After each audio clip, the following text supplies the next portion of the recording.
Okay. Time for maybe the last? I don't know. I don't know if it's gonna be the last. But at least one of the last first game Great Ace Attorney what's it called? Cases. Or streams, I'll say. For the first game. Only the first game. We still have the second game to go through too. Although I didn't expect this game to be so short.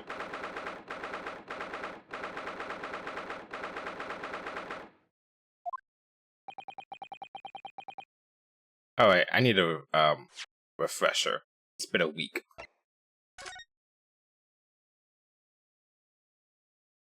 Okay. I'll get it in a second.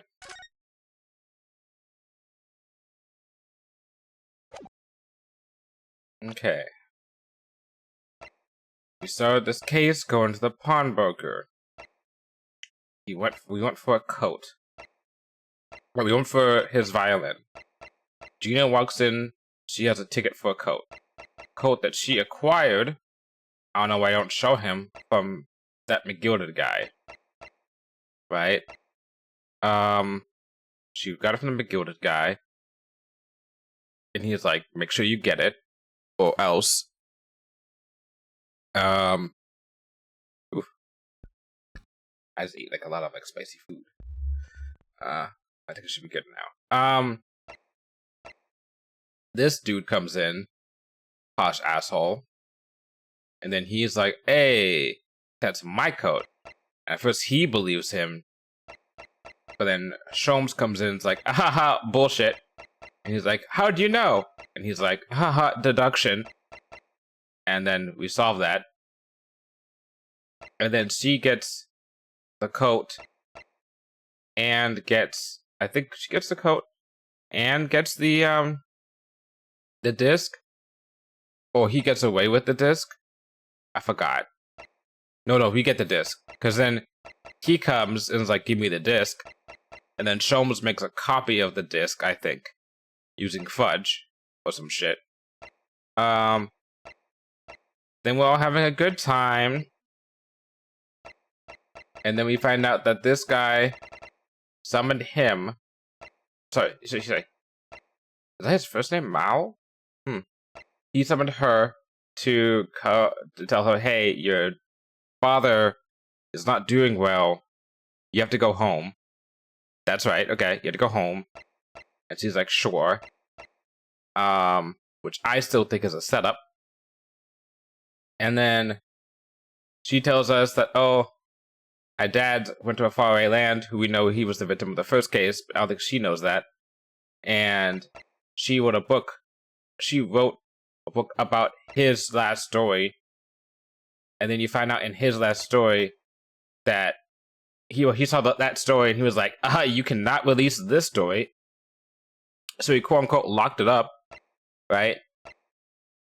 Until the time is right, he said. And then she got upset and was like, he's keeping secrets from you.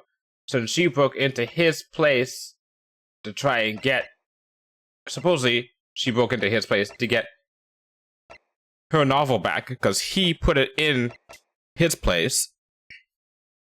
Okay. Alrighty. And then we noticed the lights were on in his place. So we went to go visit it. And we found two guys in silhouettes who shot at Sholmes and put him into critical condition. And then we went to chase after them, but they got away. And then we looked inside the little room. And sure enough, as I suspected was going to happen, we found his corpse and her unconscious inside of the room. And now we had to figure out, one, we had to figure out what's the deal with her father being sick and having to go home. Two, we have to find out the deal about what the novel The Hound of Baskervilles is all about. Well, I know what The Hound of Baskervilles was about. Well, at least I used to know what The Hound of Baskervilles was about. Back when I was reading Sherlock Holmes books when I was a kid, when I was a wee lad, but it's been a while. But what was their story about that made him so uneasy? And then, of course, the elephant in the room, we have to solve who was the actual murderer of him, because it clearly was not Gina. Okay, I think we're set up.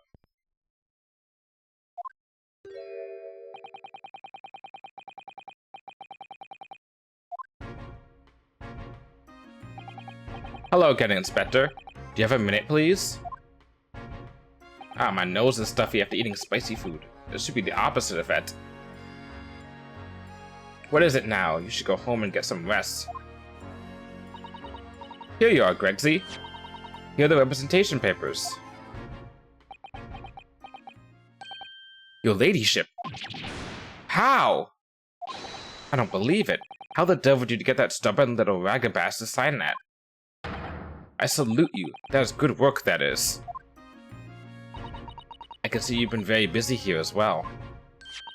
How about some tea? It's a special blend designed to relieve fatigue. I'm gonna clear my throat for a second. Whew. There we go. Ah, lovely. Well, let's see now. Yes, I hardly feel tired at all. I'm fit as a fiddle, your ladyship. Would it be alright if we investigate the scene of the crime then? Do as you please. You know where it happened.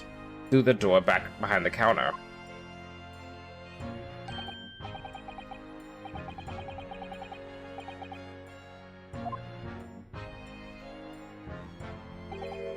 Right, well, I'll be getting back to business then. We'll be investigating the storm as well, Inspector?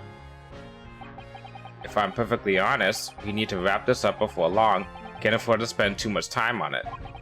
But there are so many articles to go through, it's taking forever, even with the lads working around the clock. Which is a problem, because there's another case the Yard needs to investigate urgently.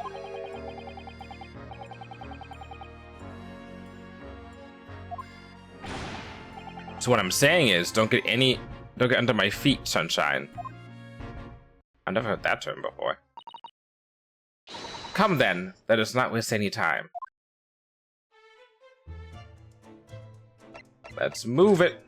Let's move it. Okay, let's not move it.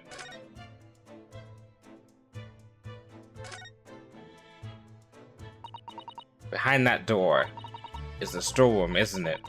That's what Gregsy said.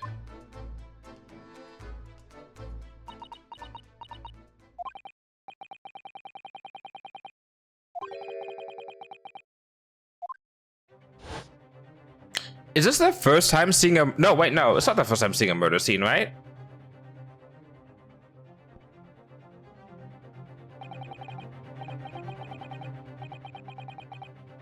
Because they saw Cosmo's dead body. Yeah. As the accused legal representative, you have the right to examine the scene, Mr. Naruhodo. You must take a thorough investigation. Yes, of course. And we will.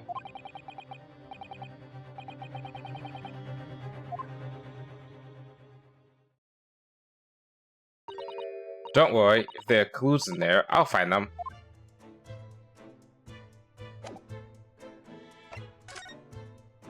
Neat.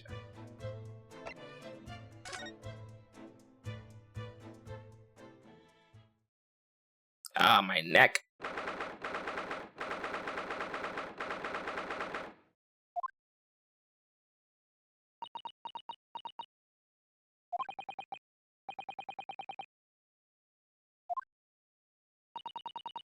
Iris is bound to find this difficult. After all, Mr. Winterberg's life was taken in this very room only last night.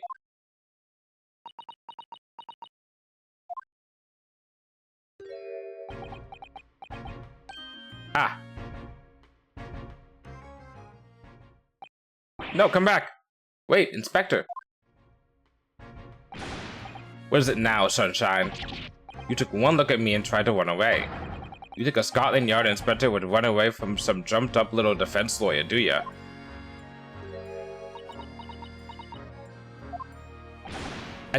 Well... I've never seen her ladyship looking like that before, is one thing. It's the thing. I didn't know what to say to her.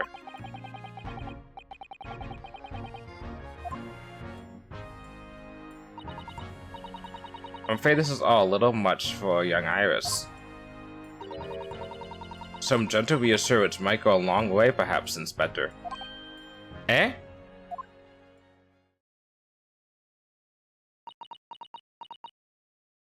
Cheer her up. Come on now. You can do it. Don't you have kids? Ahem. Don't trouble yourself unduly, your ladyship. I mean, at least you're not dead.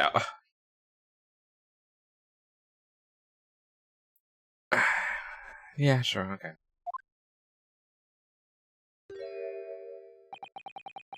I don't think that went very well.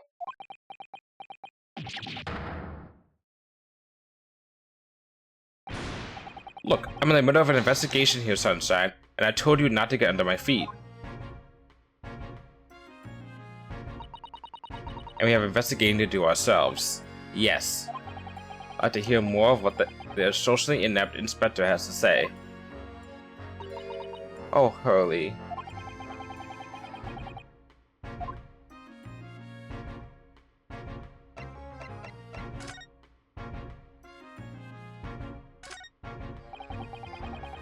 Look at these articles that have been deposited. The room is stuffed full of them. I can't believe how many there are. A bicycle, a gramophone, musical instruments, even some enormous paintings. Look! Pieces of different people's lives, quietly gathering dust in here together.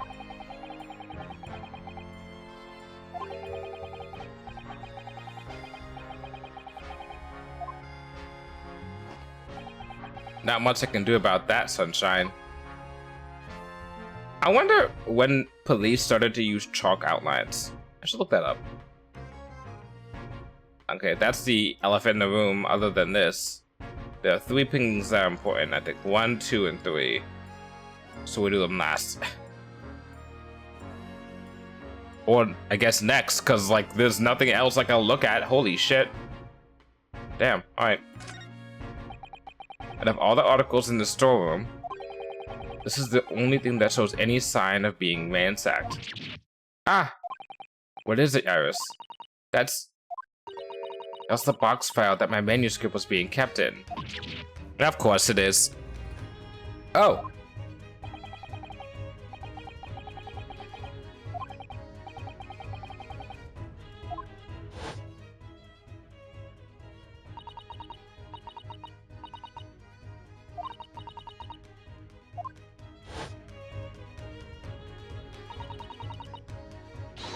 You must check inside the box at once. Yes.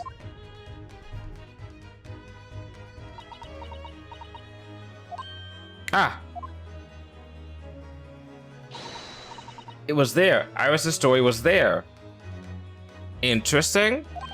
Really? It was? Well, that's good news, isn't it, Iris? Is it perhaps that there may be pages missing? Yes.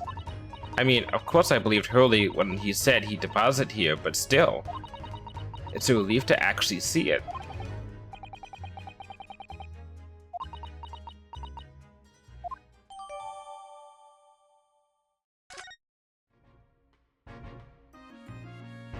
Gun!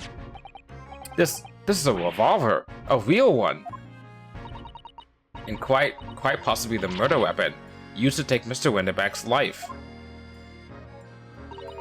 What's the matter, Susie? You and Runo look like you're about to faint. Well, it's just that I've rarely seen a gun in the flesh. And I've had issues with guns in the past. What? Since when? Since when? But anyway, we saw Mr. Winterback with this yesterday, didn't we? Oh, wait, no, of course he did. He did have issues with guns. Yeah. The first case was about him having a gun. Well, them thinking he had a gun. I forgot about that.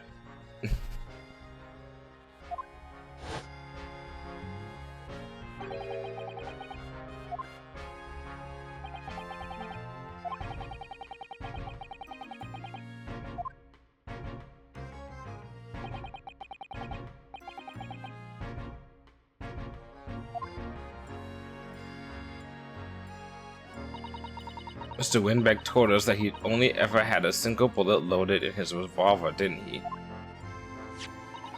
Well, it's empty now. The one and only bullet he had in his gun has been fired.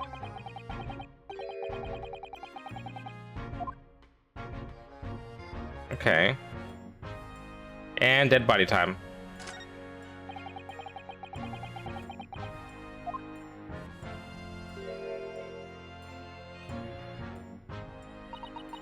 Poor Mr. Windibank. He was a nice old man, if not a little bit eccentric. Well, he was shot just once through the heart. And who's to blame? You give love a bad name, perhaps? Most likely the fellow died instantly. He wouldn't have felt a thing.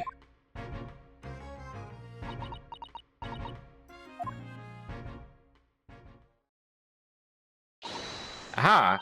I may well be able to help with that. What? There's nothing like the sight of blood that gets the blood pumping, is there, Uno?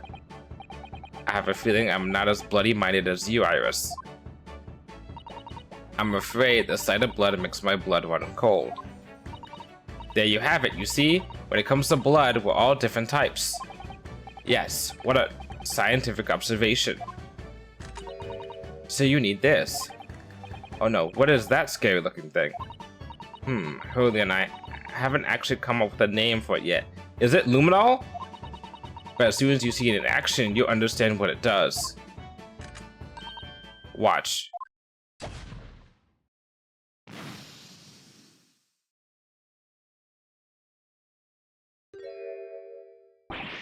Oh. There. Does it make sense now? Yes, I think I'm starting to understand. Good. It works on the principle that different people have different types of blood, you see? Oh. Yes, how wonderful. The chemical it fires combines with the blood and makes it change color. So you can identify whose blood it is that you're looking at in a flash. Oh, what a fabulous invention, Iris. Isn't it? Isn't it? I bet Ginny would say it's bleeding great. So, whose blood are we looking at then? This must be Mr. Windibank's blood. Yes, this is where he was shot, so... This could turn out to be a very valuable clue. So we simply must take a note of it.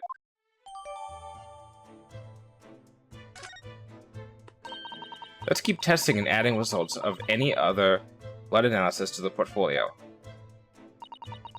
As long as I have a reagent left, sure. Okay. Iris? Don't worry, I'm alright. But we must find the true culprit. Yes, absolutely. Okay, we're good here.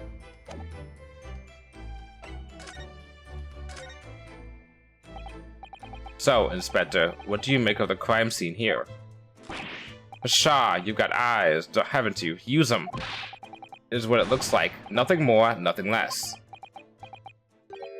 Iris, could you lend me a hand? So, Grexy, what do you make of the crime scene here? Oh yes, your ladyship. Do allow me to humbly explain. Simp!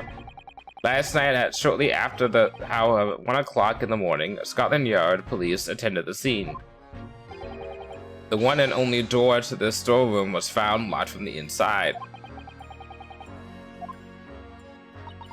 The lock appears to be broken now, though.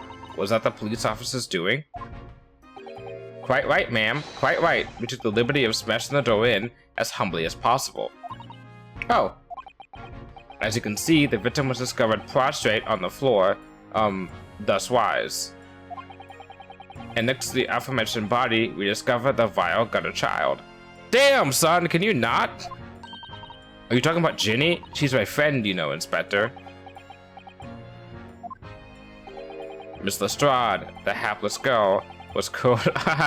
Alright, nice. Alright, nice second take there. The hapless girl was caught up on the floor, dead to the world. Yes, when I saw her, she appeared to be unconscious. I'm afraid to say, she had the gun that was used in her hand. No.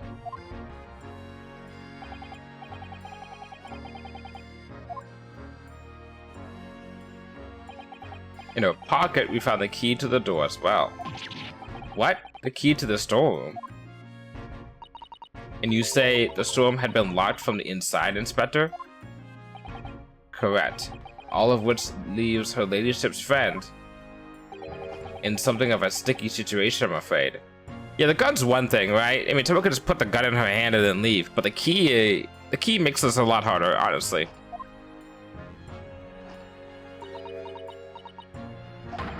Obviously, my personal opinion is that it's all some sort of misunderstanding. Bullshit.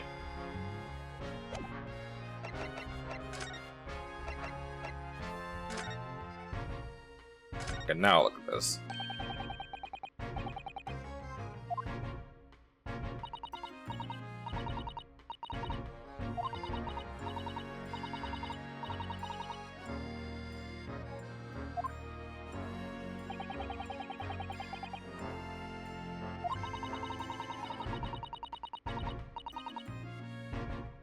Okay.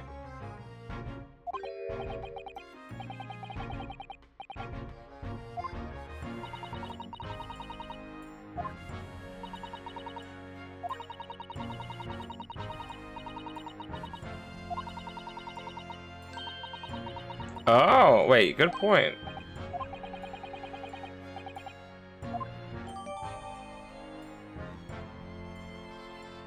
Okay.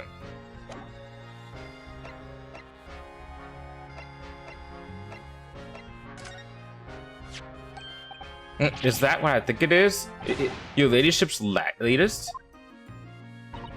Yes, my latest story. It's called The Hound of Baskervilles. A most fascinating title, your ladyship. Fascinating. And I don't suppose... Will there be any mention of my humble self in the tale this time? Good question. I can't really remember. I see. Well, why would you, your ladyship? I'll just await its publication with eager anticipation. You needn't worry, Inspector. I'm sure if you do appear, you won't be doing anything particularly remarkable. You looking to be arrested, Sunshine?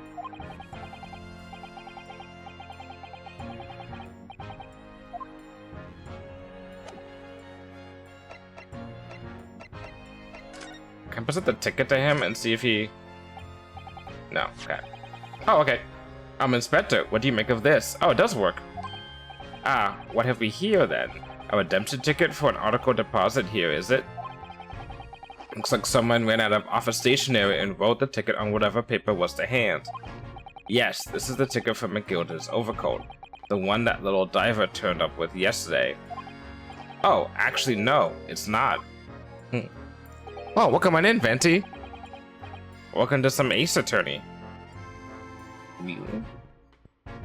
Perchance? See, you're already in character. Since this is Britain, and that's what they say, obviously. Really? Think you know better than me, do ya? No, I didn't mean to, Uno's right, Greg Z. It isn't the same ticket. Of course it isn't. Of course it isn't. Never doubted you, your ladyship. SIMP. So what's this all about, if I might be so bold as to ask? Wait, I had no idea. Yeah, this is a spin-off that's set in Britain. This is a second ticket. A second one. It seems that Mr. McGilda in fact had another article in storage here at Windibanks. Is that right? I think we need to discuss this further with the Inspector, Mr. Naruhodo. Okay, well then let's talk about the operation and then we go to the ticket. Greg Z, do you know anything about Hurley? Is the operation finished?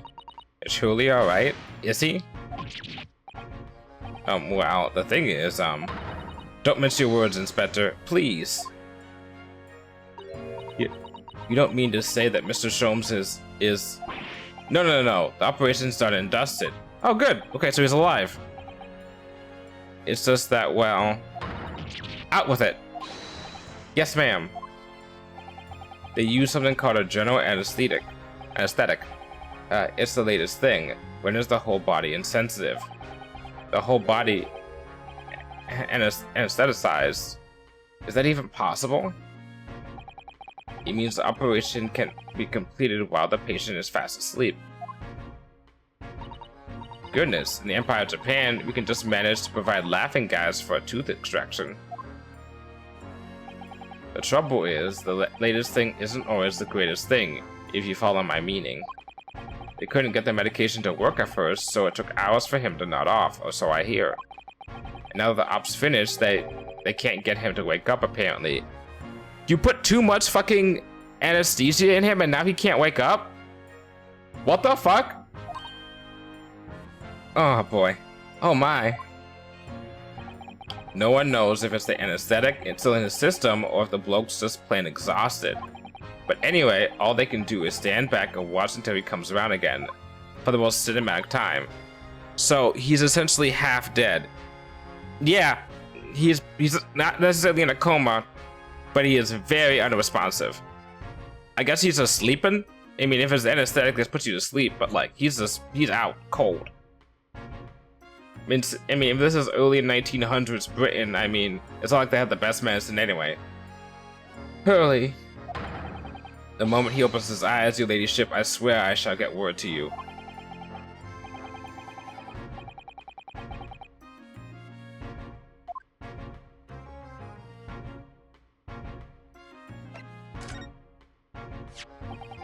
This ticket was in one of the pockets from Mr. McGilded's overcoat.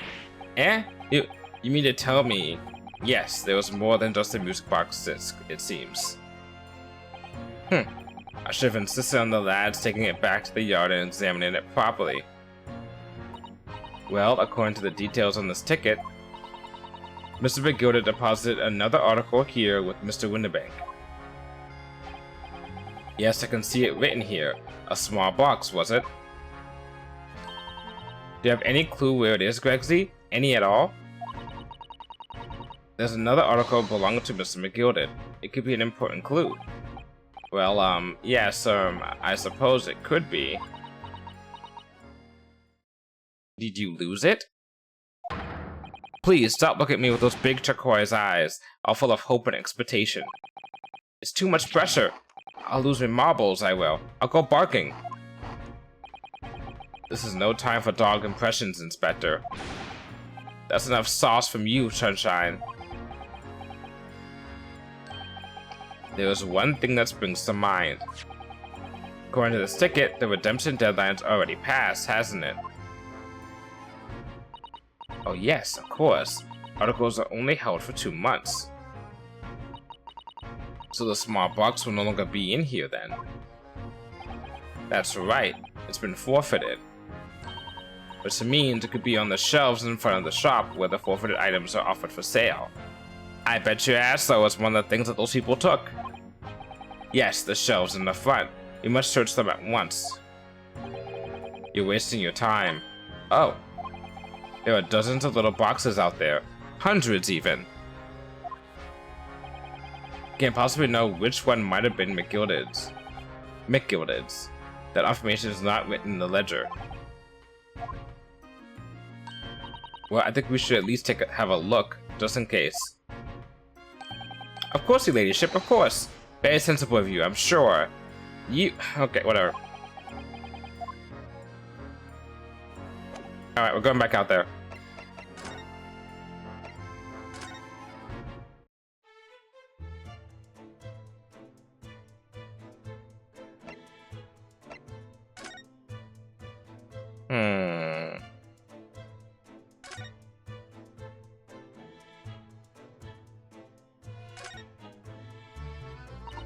Yes, this is where all the items that have been forfeited by the original owners are offered for sale.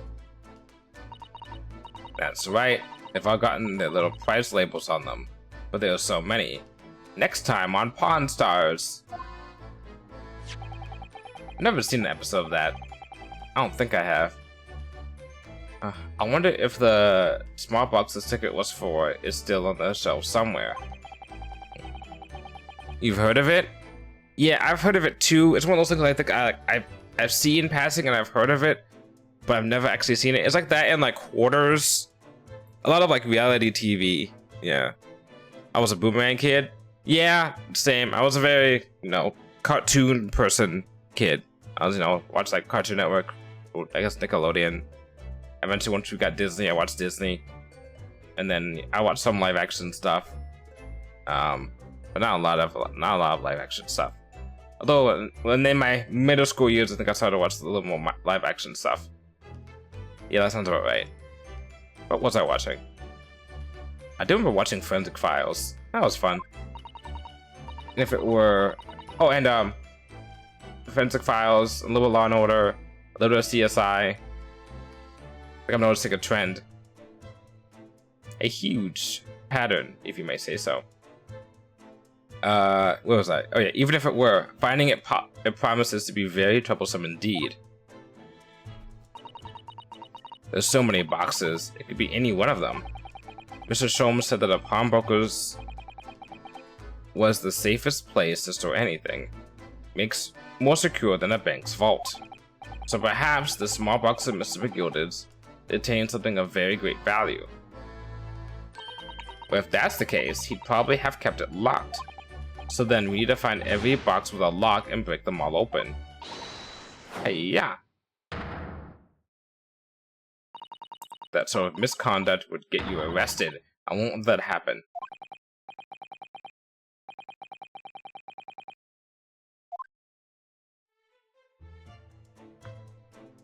Ow, my neck. I went to go turn my head and look at the screen upright, but that did not help.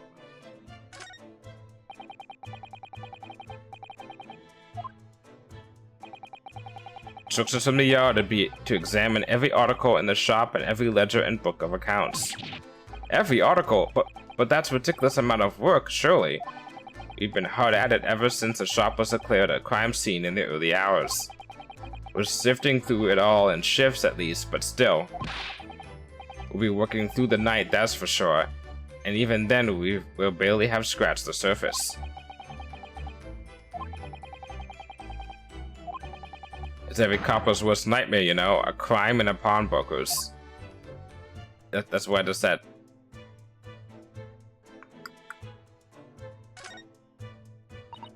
That's a music box. Do you have them? Do you have them where you come from, Bruno? Yes, but I've never seen one as large as this in Japan. Oh well, this would be a treat. Shall we have a listen?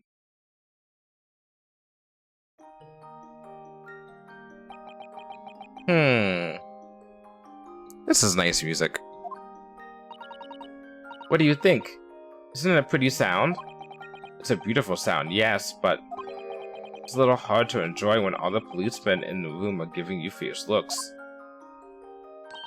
Never mind that. If any of them say anything, I'll tell Gregsy to have a word.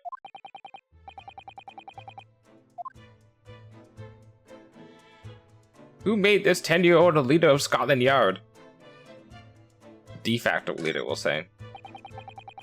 Is that the strange contraption that lets you see pictures of things as if they're right in front of your eyes? This child. Yeah, she's 10 years old. This fetus. She's 10 years old, and she's also an accomplished novelist. Well, technically she just adapts things, but she's an accomplished novelist. A bestseller, even. An international bestseller. It makes you think, when Mr. Sholmes gleefully showed it to us yesterday, we were blissfully unaware that any of this was about to happen.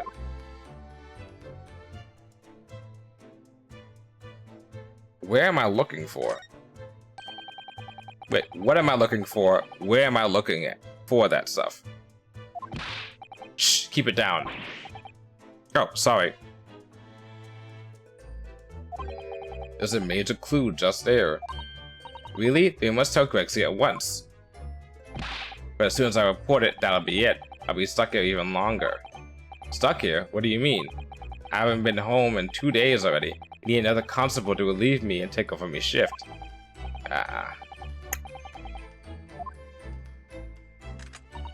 That doesn't stop us investigating though, does it? No, I suppose not.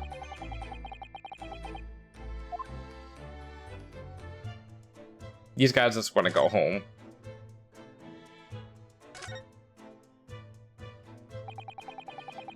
There's the article ledger here, and Mr. Winterbeck's notes, and...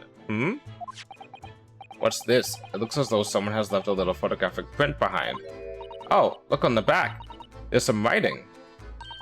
Is there? Oh, show us, Susie. Show us. 15th of February, 10:30 p.m. Article deposit, 1 gentleman's overcoat. Loan amount paid, £1, without the deadline, 15th of April, 10:30 p.m. Wait, this is an overcoat from last time, from yesterday. In-game yesterday. A gentleman's overcoat pawned for £1. Clearly it was a very fine coat, in fact, I think. Yes, this must be the ticket for the overcoat that Ginny redeemed yesterday. And is still wearing.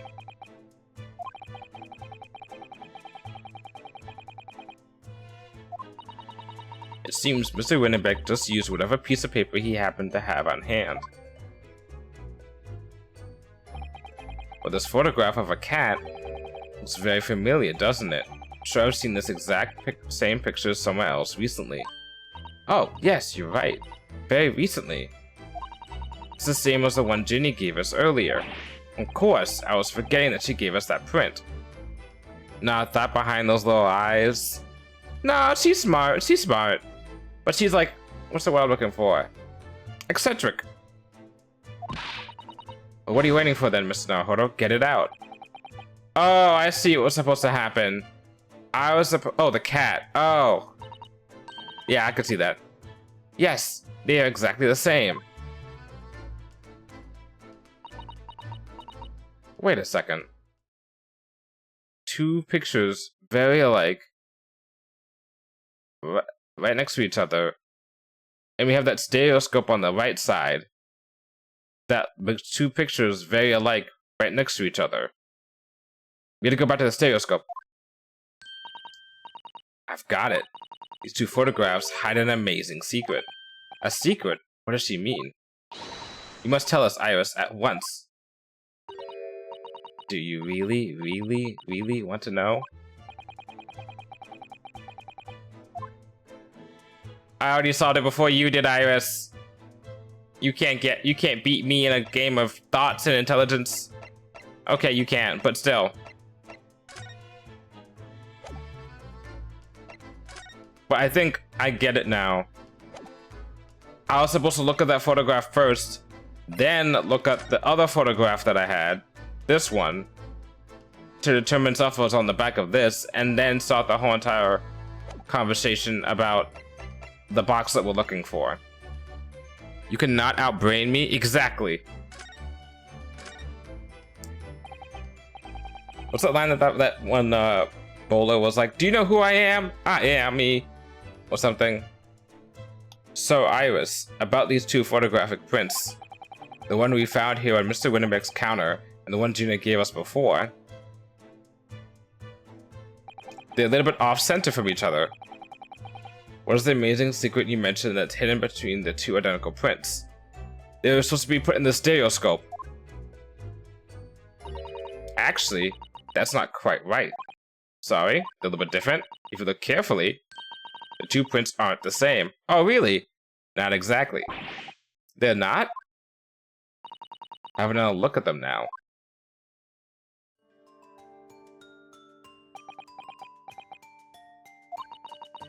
Can you see they're just slightly different from each other? I think so. Are we gonna go into the stereoscope and actually be able to look around in it? Because that'd be really cool. But what's the reason for the subtle difference between the two prints? Ah, well, it's because they're a set, you see. No, I don't... This pair of photographs is meant to be used in a stereoscope. Pick up that phone! Because I fucking called it. I said it a lot, but it's still always cool when I say it. Everyone in London is raving about them at the moment. Oh, yes! That's what Mr. Shom showed us yesterday. Oh, they got paint over to the right? Oh, look at that, they paint over to the right. You see, there it is, just over there. Ah, yes, of course. That magical machine that makes pictures look almost real enough to touch. I'll be look inside and look at it. Well, actually... it's quite possible to see the same depth pictures even without one of those contraptions. What? Really? Oh, I wanted to use the stereoscope. Do you know how a pair of flat photographic prints can appear to have any depth in the first place? No, I have no idea. Oh, wonderful. Then I'll be able to tell you.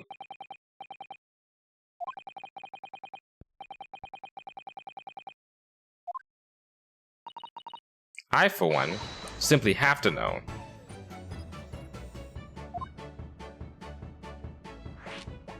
Woo! Okay.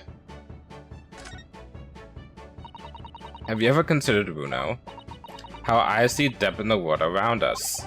Well, I just open them, and it works. Wait, wasn't this game originally a 3DS game? Ain't no way did they make this game a 3DS game and then maybe possibly have this scene be for a 3DS. And then have to repurpose it. Oh boy. But the reason it works is because we have two eyes. Two eyes? If you try closing just one eye at a time, I think you'll see straight away. It's not like I tried that out in real life just now. What you see in your left eye and what you see in your right eye are so ever slightly different. You get a different view with each eye. It's always fun. Whenever I always have fun sometimes when I look at my hand, put my hand very close to myself, and then like, oh, I can see through my hand, right? And then I just close one eye, and then I close one eye, and then my monitor is on. I can see Iris with my left eye open, and then I open my right eye only, and then I can't see Iris. It's like really cool that the fact that you can do that. It's very easy to demonstrate. Yes, the position of objects seems to shift slightly. I like looking at the spirals on my fingers for no reason other than boredom. Yeah, it's always interesting just to have, like, just observe things in real life, you know? You'll be like, oh, that looks neat. That's just part of life. Exactly. And in your head, your brain uses that shift to estimate depth as it merges the two views into one. That's how we can sense depth in everything we see. My brain really is amazing, isn't it? It does so much without telling me. Ah, I think I see. So, the pair of photographs contain a left eye view and a right eye view. Is that right? Oh, well done, Susie. You're so quick. So, if you can persuade your brain to merge the two pictures together in your head, you'll be able to see depth in these prints? Yes, Bruno, you begin to understand. And a stereoscope's function is to act as your brain is allow you to do just that. Yes, but as long as you have two images, two eyes, and one brain, you can actually do it yourself without needing a stereoscope at all. You can? Really? Okay. And how? Let's try it. Let's see if you can view this pair of prints without the help of a stereoscope. Oh yes, I'm dying to have a go. You need to be able to cross your eyes. That's the main thing. Can you do that?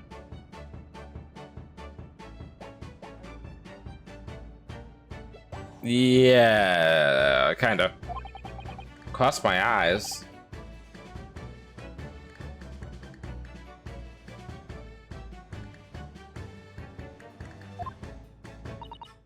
Watch me and see if you can copy.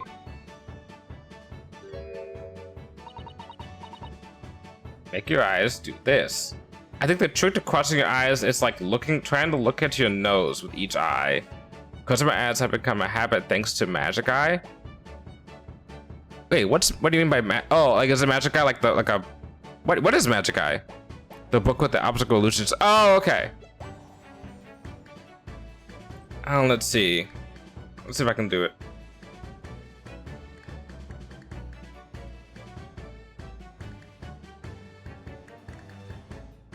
I don't know if I can do it. Alright, let me try. Are you ready, Mr. Naruhodo?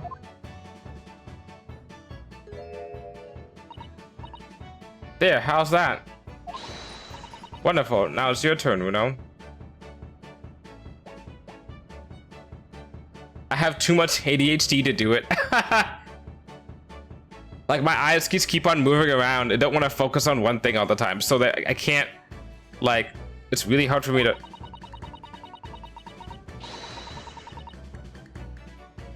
You have to concentrate on looking at the bridge of your nose with both eyes at the same time. Oh, so that's what I was saying. Okay, so maybe I could.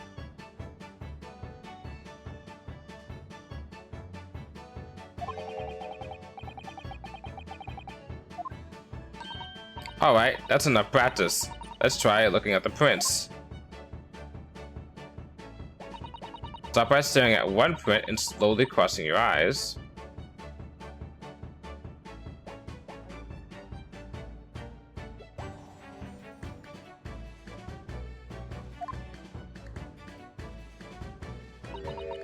You should see two overlapping images like this. Oh boy. Oh boy. Oh, it does it for you? Never mind. Yeah. You try it now, Runo. Okay. Oh, no, okay, now I'll see. Maybe they'll let us find and see if Alexa does.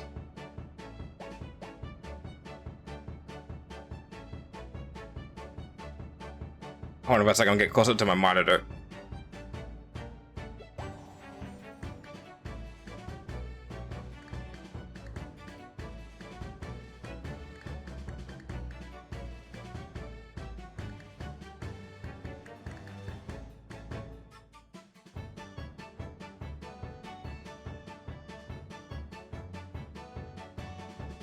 Nope.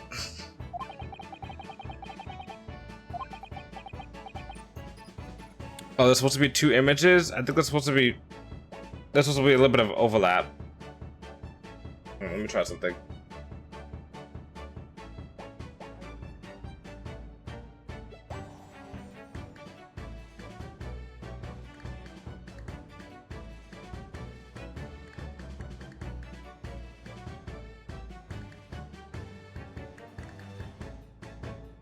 I can do it with my hand. I can't do it. I can do cross-eyed with my hand in front of me, but I can't do cross-eyed with the picture. The print split into two images for you. Now the next step. No, it did not. I'll just do it with one photo. There we go. Let's put the pair of prints side by side like this, and then try crossing your eyes again.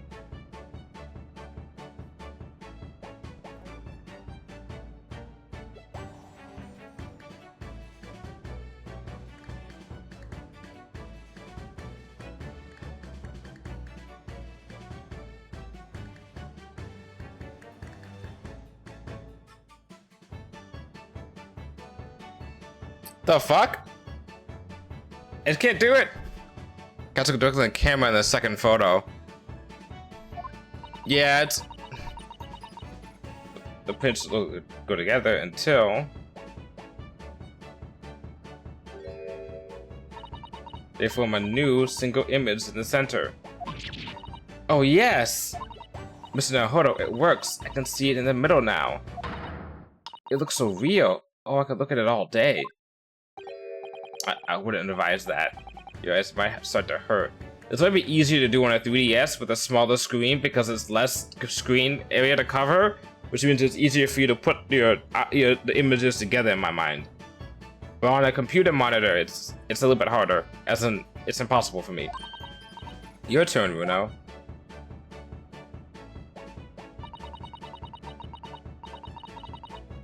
Continue looking through the two pictures and slowly cross your eyes.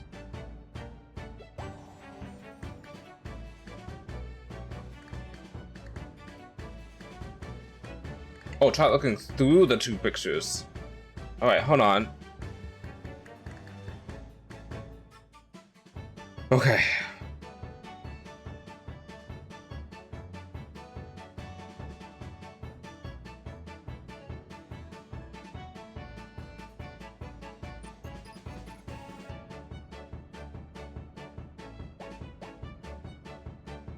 I can't do it. You getting it work, Venti? Did it work for you? You're trying so hard? Yeah, I'm trying really hard too. It's...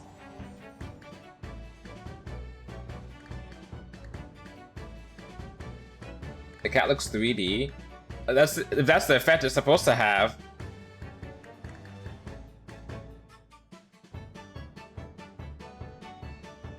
It'd be easier if I had a point of...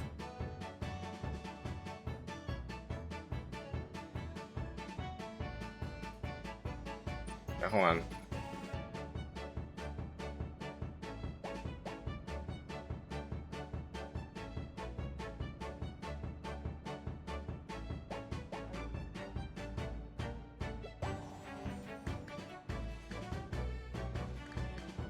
Almost.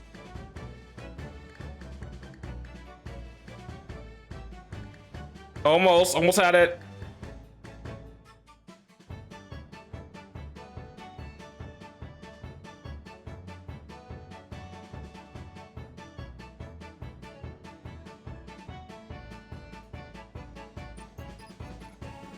No. It's the closest I can get is you put a finger up to your face and focus super hard on something through the focus super hard on your finger right in front of your face. Like look at your eyes, look through your eyes. Have both of your eyes focus on the finger completely. And when you do that in the background of your purview, right? For a split second, the two pictures come together. But then the moment I unfocus my eyes from my finger to look at the picture that's combined together, it splits back into two pictures. Keep pressing the position of your eyes until the two images overlap exactly in the middle.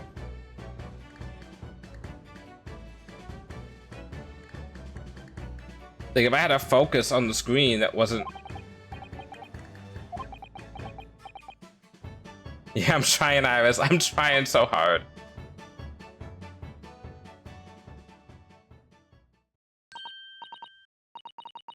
Yeah, you managed it. Yeah, good job. We managed it. Woohoo! Yeah. Woo! So now you know how stereoscopic images work. As in, yeah, we definitely did it. Woo! Yeah. Well, I don't know who discovered it, but it really is quite extraordinary.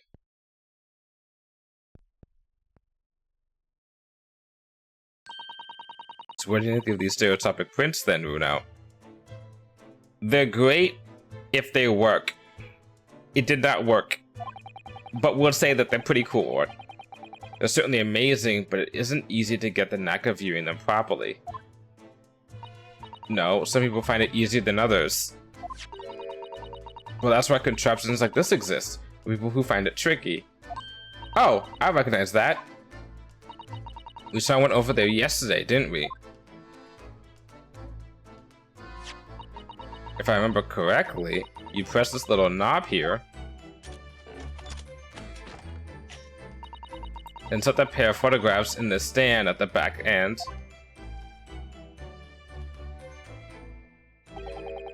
It's still amazing, even though I know roughly how it works now.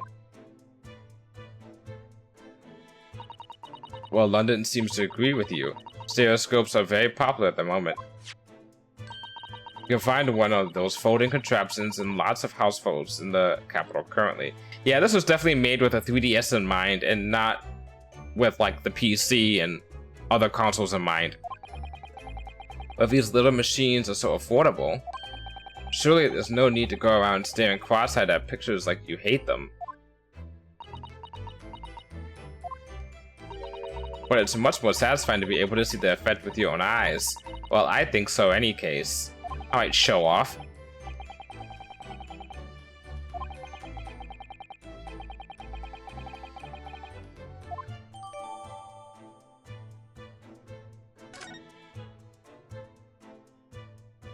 Okay, so... Are we not actually gonna... Okay, hold on. We're gonna show this contraption here yesterday was here yesterday as well.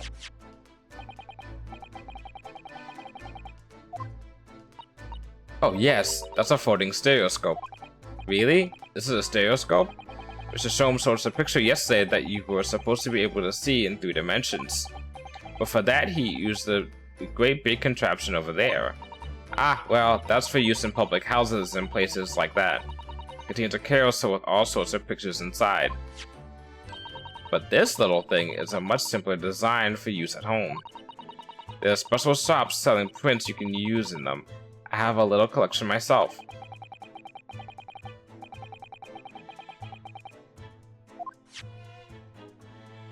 Okay. I feel like we're in a conundrum right now, because I don't...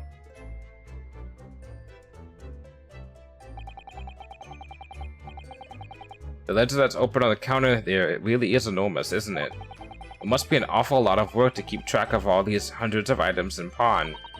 It's too much to think about. Better to sell it all and have a clear head if you ask me.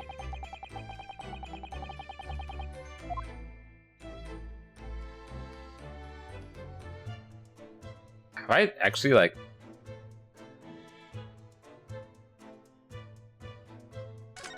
Have I hit everything here? Because I don't... Whoa, whoa, wait, what the fuck is this? Ah, look here. Oh yes, a bullet hole. I can see the bullet is still lodged in the wall. Presumably, Mr. Winnebeck wasn't practicing with his revolver in his spare time.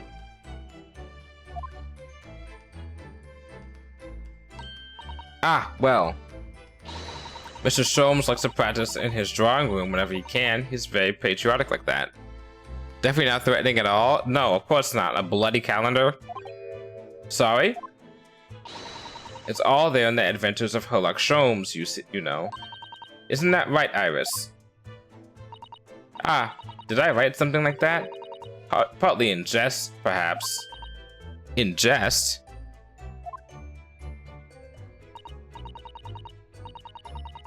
Well, he doesn't do it often. It's quite a dangerous pastime.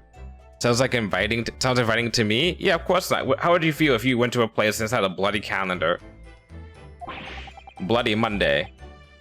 He doesn't do it often? You shouldn't even do it once. Forget that for now, Bruno. Let's examine this bullet.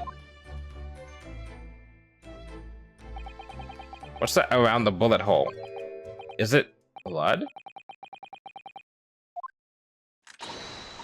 This is where I come in. Oh, right. The blood changes to be the same color as the sample from the storeroom. We'll know that it's Mr. Winnebeck's blood. Exactly. Here we go then. Ah. Bloody Monday. That reminds me of a manga I used to read called Bloody Monday. Really good manga. The first season of it was. It's like, oh, how can manga have seasons? It was like, well, I'll say first part was. The first part, there were like 3 parts of Bloody Monday. The first part was really good. The second part was interesting. And then the third part, I never got around to finishing, I think. It's completely different to the color that Mr. Winnebeck's blood turned in the analysis. It just goes to show things don't always go according to plan, do they? Nevertheless, you must add this sample to the results of the other blood analysis.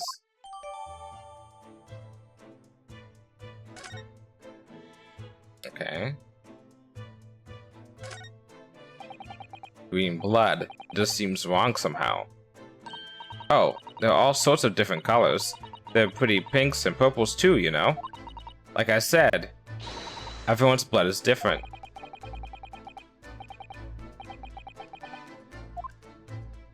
Wait a second. Wasn't Sholmes shot, like, around here somewhere? Shouldn't he have blood somewhere around here?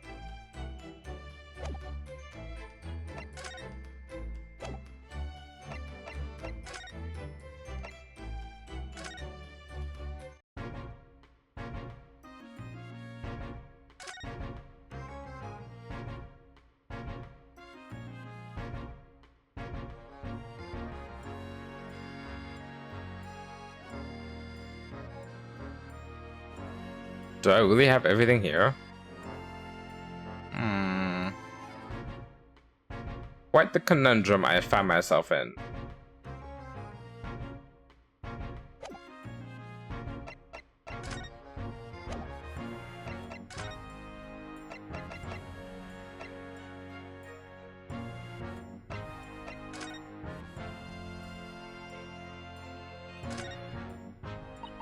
Mr. Naruhodo. Oh. I usually read these parts out, so I'm gonna keep not talking here to keep my voice from going out too much. Wait, can we spray the blood on here? But can we spray the thing that like determines what blood color this is on here?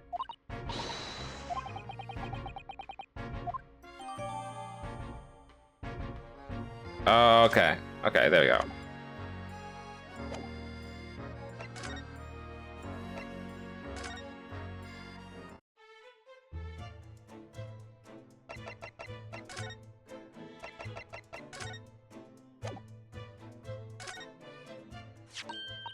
Oh, that looks like blood. Gross. I would say it's from a gloved finger. Almost certainly a glove made of leather. Well, don't worry, Runo. You can leave the rest to me. Time to get our third sample. 3 different types of blood? Look at that. Yes, that's a color we haven't seen before, isn't it? We simply must add it to the portfolio of blood samples. It could be an important clue. Although, it would be nice to find out whose blood these different colors correspond to at some point.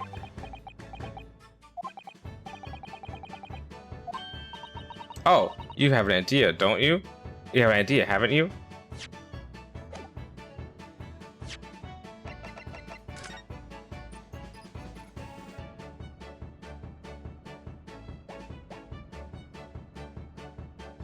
Okay, I know who it is. Okay.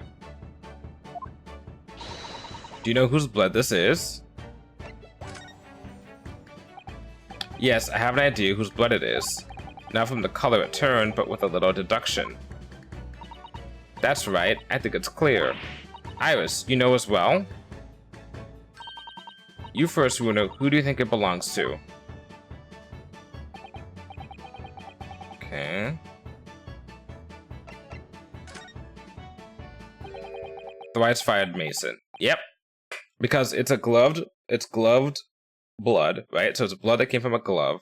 The only person that we know so far in the game who's had blood on their gloves is McGilded. McGilded got blood on his hands in the 3rd case, which he got from touching Mason after Mason was stabbed by, we don't know who it was, but we have a good idea who it could be. And because of that, we know that the blood has to be Thrice-fired Mason. You don't sound very sure of yourself the way you trailed off there. Well, it was 2 months ago now, that case. And of course, I'd never met the victim, so I'm struggling to remember his name. He was definitely thrice-fired, though. The victim of the omnibus case? Yes, his name was indeed Mr. Thrice-fired Mason. But that would mean that this bloodstain was left on the ticket 2 months ago. Yes, I think it was. Gina brought this ticket here to Windibanks yesterday. I'm suggesting that the bloodstain was already on it at that time. So it's a smear of blood from the time that Mr. Mason was killed 2 months ago. Something else is coming back to me now. Mr. McGilded was also wearing leather gloves that night. Exactly. Look at that.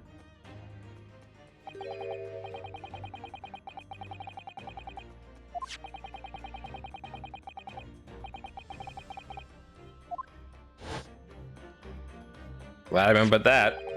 It certainly does look like a leather-gloved thumbprint in this mark. But we know that Mr. McGilded had no injuries at the time anywhere on his body, which we can conclude that any blood on the glove belonged to the victim, Mr. Mason.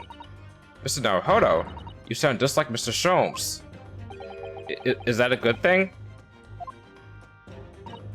Yes, I think you're right, Uno. Very well. Let's make a note of this.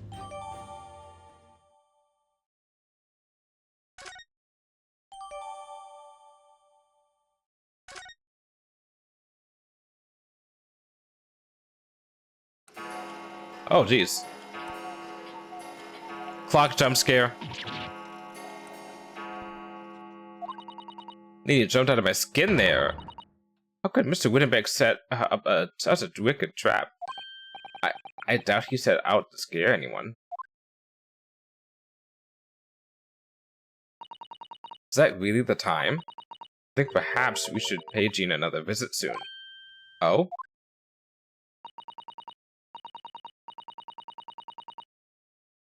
Oh, excuse me. Whew. Her trial is tomorrow. You must establish whether or not you will be defending her. I think we should ask her one more time. She may have changed her mind.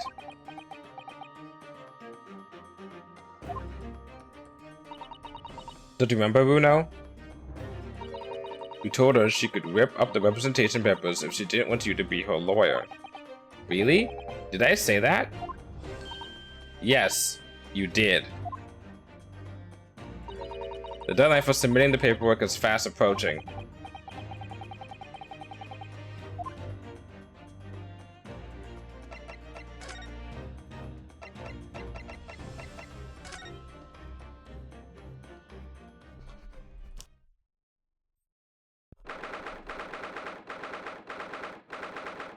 What's my mic picking up? It's picking up something there. So I don't know what's picking up. That's weird. That's probably one.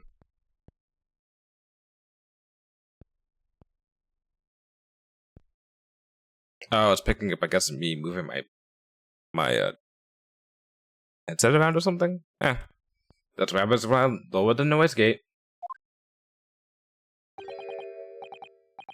Ah, Gina, good. You're back.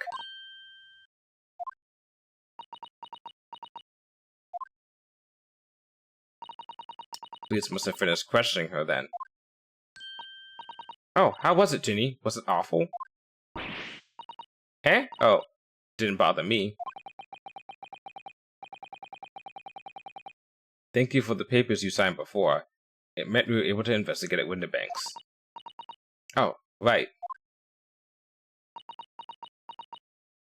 You gonna try to take a plea deal or some shit? Don't you want to know how we got on? We've been ever so busy. What's the point in asking? Won't change what everyone's saying, that I did it. That's not... Gina, we came to ask you for your final decision. Eh? What decision? About tomorrow's trial. Will you let me defend you or not? I must submit the paperwork now if you'd like to Mr. Naruhodo to represent you. Right, I see.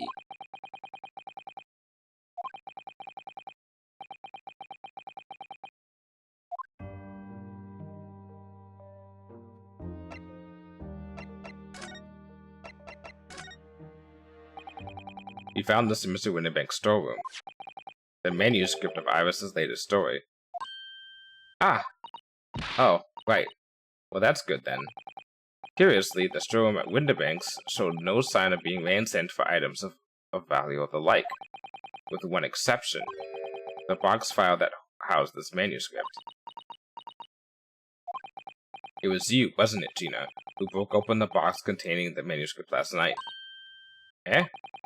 You were determined to find out whether or not the Hound of Baskervilles was really there. That's the real reason you broke into the storeroom last night, isn't it? Why don't you tell us what happened, please? Okay, let's keep on going down the list.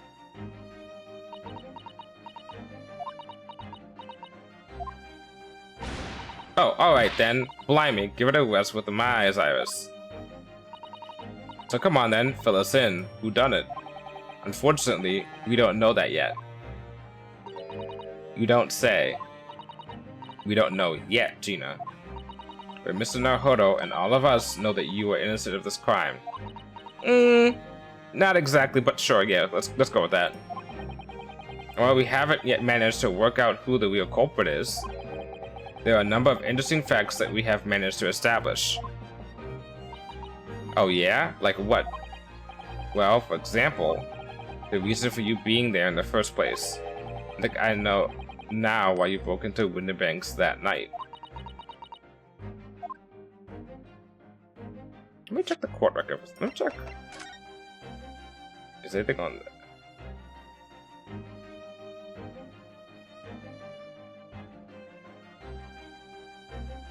There's nothing suspicious about the actual manuscript, it looks like.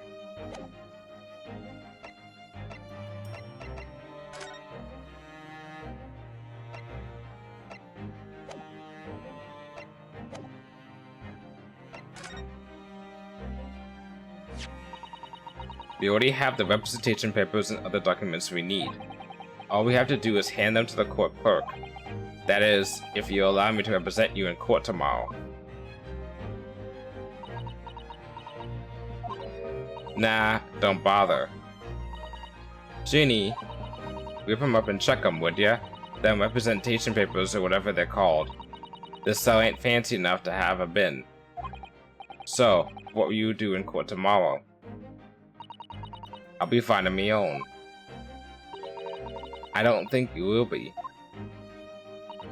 Look, it don't matter. What's gonna happen is gonna happen.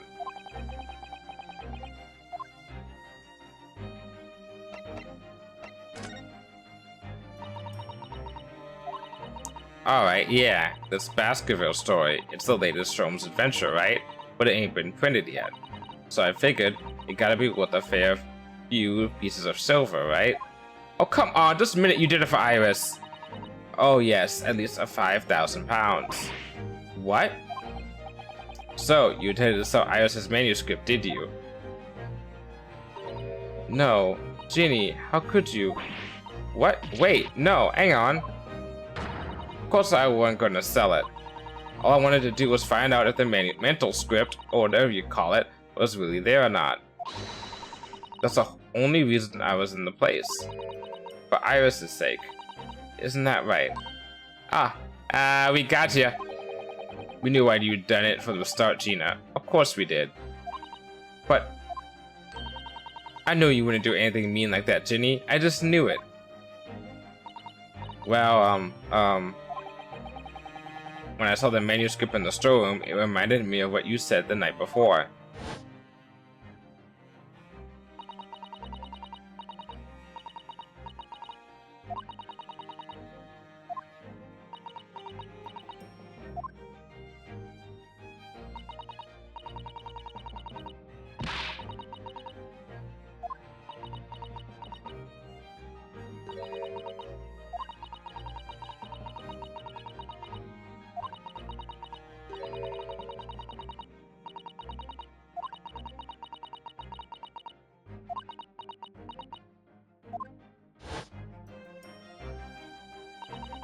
Oh, Ginny, that was so sweet of you.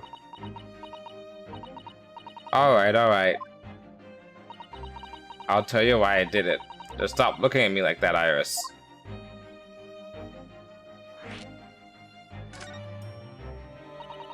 It wasn't because of Iris, that's not why I did it. I just wanted to know the truth, that's all. You wanted to know if Mr. Sholmes was being honest? If he'd really deposited the manuscript at Windibanks? It's like I told you the night before. I never had a father. But Iris's lot ain't like mine. She's got a dad, only she can't see him. And I reckon that's gotta be harder. Yeah. About that. She had a dad. That's why she writes her stories. They're about her dad, really. That's what it sounded like to me anyway. Last night when I was listening to what you were saying. Stories about Daddy?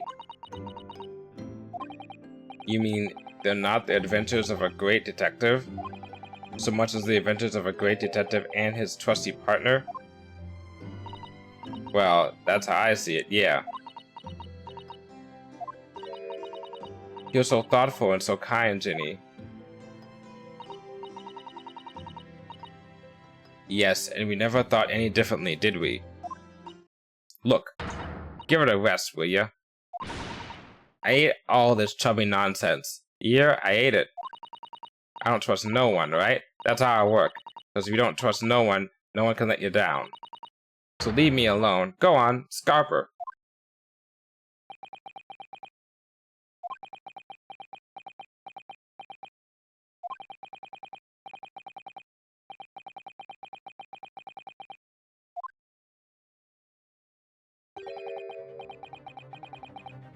Oh, okay.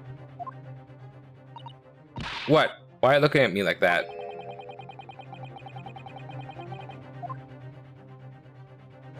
Okay.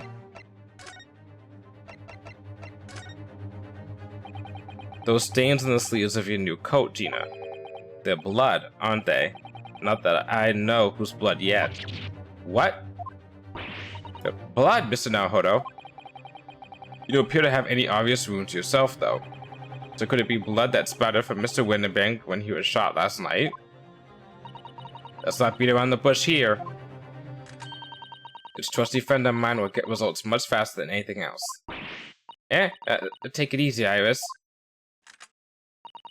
Don't move, Ginny. I'm going to shoot. Is it gonna be a fourth color? Because that'd be funny. Purple. That's the Mason color. Oh. Oh my. What the? Forget the sleeves. The whole coat is covered in blood.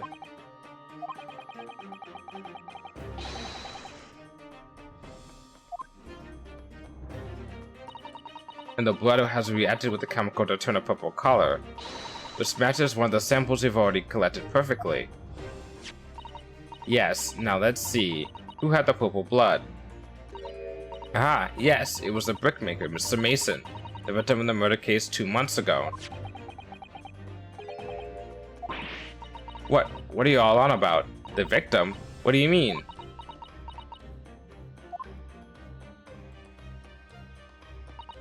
It's a rather uncomfortable situation, Mr. Naruhodo, but I think this makes things quite clear. It means the omnibus case is finally solved. The truth about who really murdered the brickmaker, Mr. Mason, is revealed. Oi, would someone explain what's going on here? Stop telling half a story.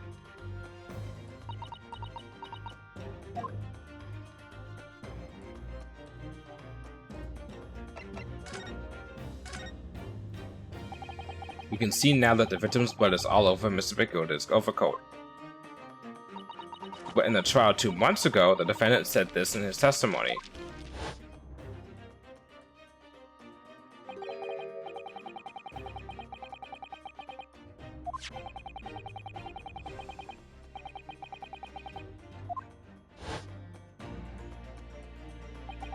But if you look at this overcoat now, it's clear.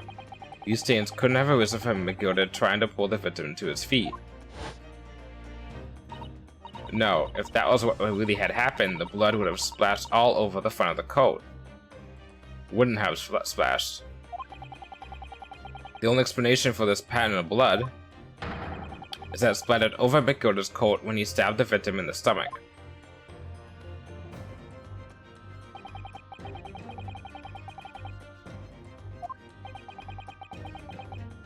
Phoenix Wright is just turning to him being like, huh, covering for a defending a guilty man, huh? First time?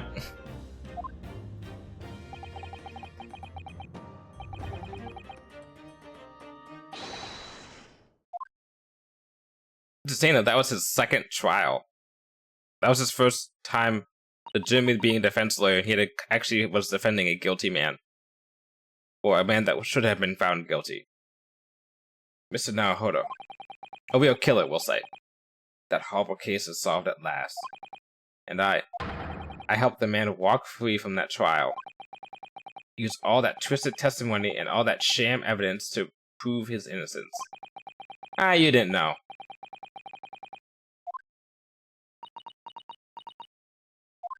Is he gonna say Kazuma wouldn't have had that happen to him? Uno, did you believe him, though? Did you believe Mr. McGilda was innocent? I believed, or rather, I think I was trying to believe. I wanted to. Because believing in those you represent in court is a defense lawyer's greatest weapon. A weapon?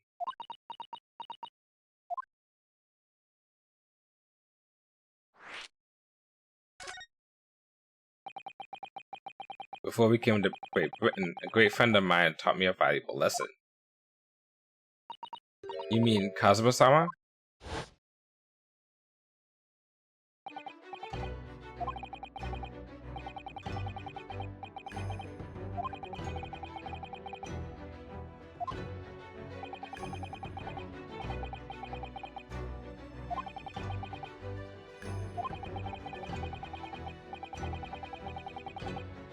I miss Kazuma.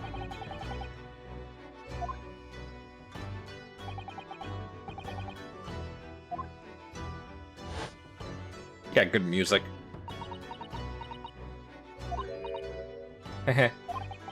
What's funny, Gina? Core, sounds like this Empire Japan you come from, everyone must be soft. Well, come on, look at the mess it's got you into, believing in that bog trotter. Yes, I inadvertently helped a murderer walk free. Or at least you've learned your lesson now, eh? Believing in people's never worth it. Someone always stabs you in the back in the end. As soon as you let down your guard, you had it. Take a leaf out of my book. Believe no one, get hurt by no one. Gina, may I ask you something? What? I'd just like to make absolutely sure. What would you like us to do with these representation papers for tomorrow's trial? How many times do I have to say it? Whip them up and chuck them away. Are you really sure that's what you want? I bet that's what he wants. I bet that's what he wants. Oh, now, Mr. I'm a believer lawyer over there. Don't forget, it was me in that trial 2 months ago. I led everyone up the garden path, didn't I? And you're telling me you can believe in me after that? Not likely. Well, Mr. Naruhodo?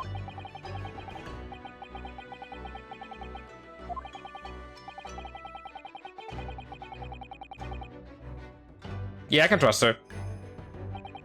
Gina, let me say it again. Please allow me to represent you in tomorrow's trial. Eh? Are you half-baked? Not at all. You've not once admitted to committing the crime, have you? That's true. What's more, I believe that you're telling me the truth.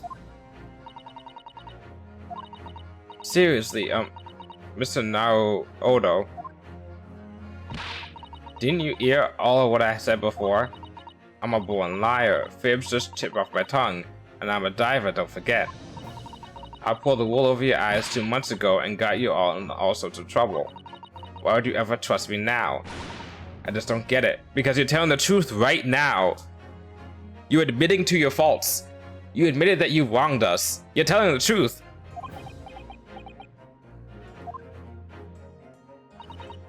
Gina, I do understand why you chose not to put your trust in others. But I assure you, there is more to this life than you yet realize. What do you mean? The world we live in is full of people you would do very well to trust. People who won't ever let you down. Eh? It's true that I'm just a student of law, and I'm certainly lacking in courtroom experience. But I can promise you this. Whatever happens, and until my very last breath, I'm completely on your side.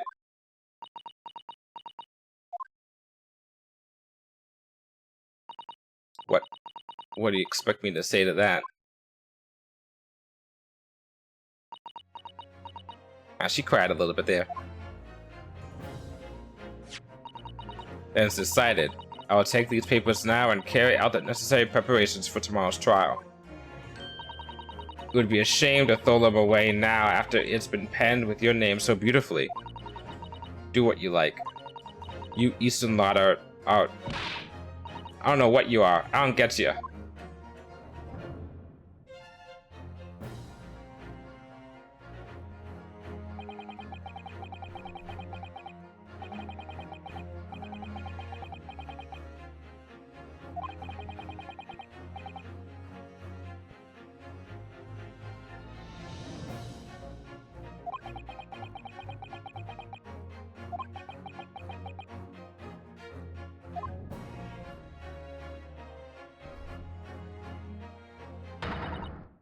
Whoever's hiding there, show yourself at once. Eavesdropping is the height of cowardice. Mr. Sato? Somebody is there in the shadows. I can sense it. Somebody who wasn't there before. What?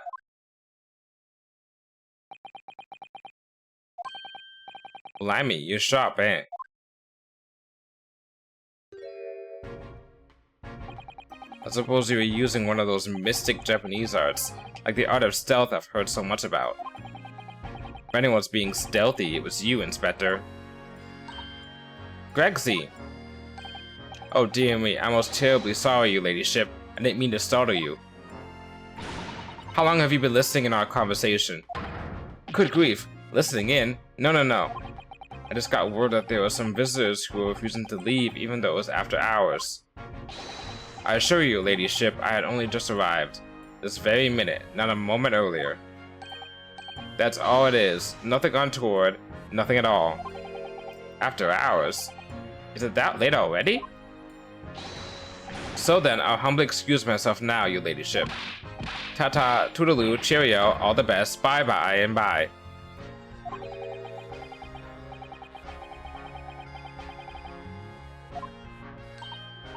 Oh, but I wanted to have a chat. I'm terribly sorry, but times is pressing at the minute. Oh, I see. That's a shame. If I don't get this emergency at the Supreme Court dealt with sharpest, Lord Strongheart will, well... Emergency? Lord Strongheart? Nothing. Forget I said anything. Anyway, I'm off. Alright, Gregsy, if you have to. But let's chat soon. Delighted, charmed, can't wait. If you please, my pleasure.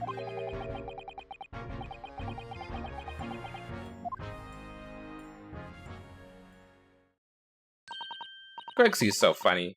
He says such silly things. Certainly entertained to see an inspector of the police fawning to a 10-year-old girl.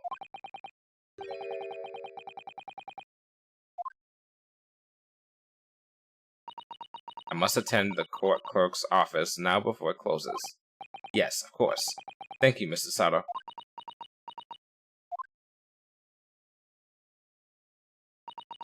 Kindly escort Iris home now, Mr. Naohiro. I shall meet you there later.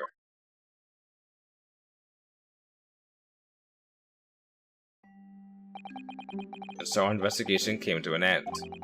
Saro-san went to file the necessary papers for my defense of Gina the following day. And then it hit me. I could no longer suppress the wretched feeling that had been gnawing away at my insides. Tomorrow, Saro-san would be leaving Britain and making her way back to Japan.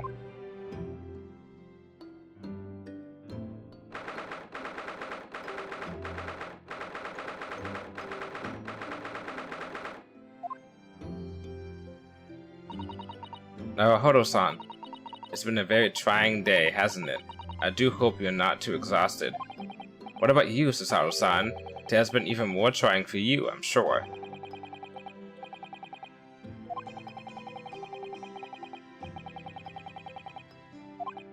I hope your father recovers soon. Thank you for your kind words.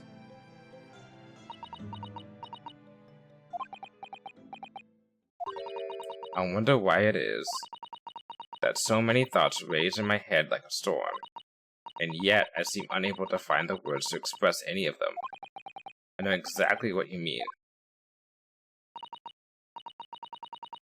Anyway, I have one final task to complete as your judicial assistant. When that is done, I shall make preparations for my departure tomorrow. Okay. This is 2 months since we arrived in London, but we've managed to establish this office. It was finally feeling as though we were settling in. I would be lying if I said I felt no regret. I'm so sorry, Susato-san. It's just so sudden. I really don't know what to think. I've had no time to gather my thoughts. I know I've only been here for a short time, but from my limited experience of the courtroom, I feel I've learned something. And what would that be? It seems to me there are many facets to people's personalities. Facets? and like a jewel, the light plays off them in complex patterns, illuminating their actions and their motives. Okay, this is getting a little philosophical, but okay. But we only see. That's a typo. I think the first C is not supposed to be there, or the second C. But we see only. But we only see. I'm gonna say but we only see. But we only see a small number of the total facets, and what is illuminated is only a part of the whole story. What lies in the shadows? What do those facets we cannot see look like? Perhaps there are some parts we will never lay eyes on for as long as we live. That's so true. Sometimes I feel as though I'm blind to so much, but I keep hoping that one day it would all become clear. That all the facets will be illuminated and I'll finally understand how everything fits together. Hey, that's like the title of my stream. It's all coming together now. Now, Hodo-san? I suppose what matters is that we keep our eyes open and keep moving forward, even if the way sometimes seems dark. It's amazing to think it's been just 2 months. You've grown so much. Sorry? I've what? Oh no, it was nothing. Unimportant.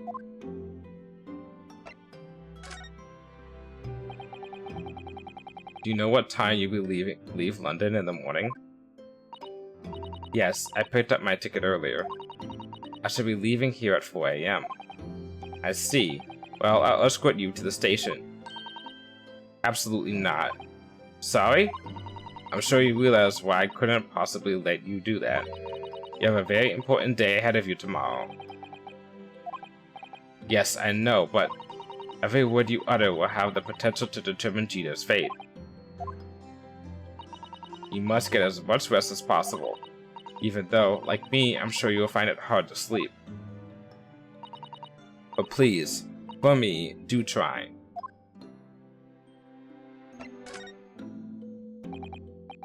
You mentioned one final task a moment ago. What did you mean? Oh my, I nearly forgot. Please, I want you to have this. What is that? It's my notes from the case 2 months ago. The murder that was committed on the omnibus. It seems to me that this case of Mr. Windibank's murder, of which Gina is accused, is very much tied up with that omnibus case, in ways that are not yet completely apparent. So I took the liberty of consolidating my writings about the case for you.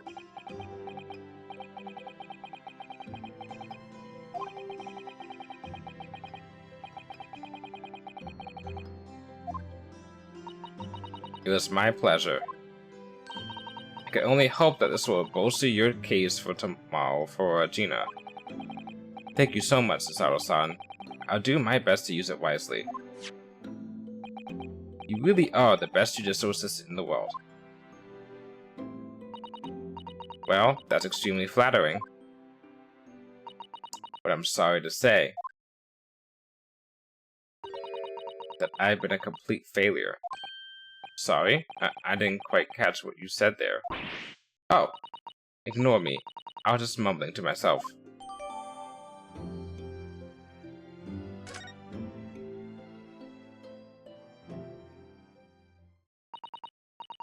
Well, it's getting rather late.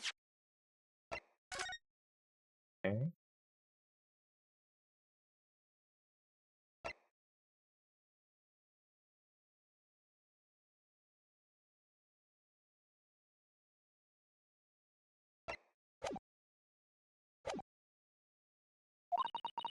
You should go to bed now, Naruhodo-san. I must finish packing up my things in my room. Cesaro-san, I wish you the very best of luck tomorrow. Good night. Wait, there's something I need to say. Oh my stomach just grumbled there. Holy shit. What was that? A secret technique of mine. The Cesaro shutdown. Shutdown?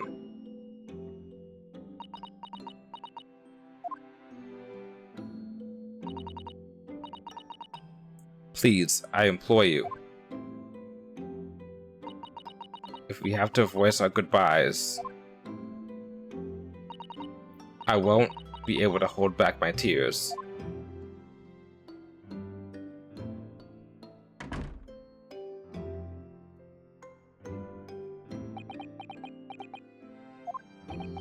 Susato-san. You told me to get some rest and you just knocked me on the floor? What the hell? It truly had been a trying day. On our feet for hours, getting Gina to open up to us and learn the truth about that nemesis of a case.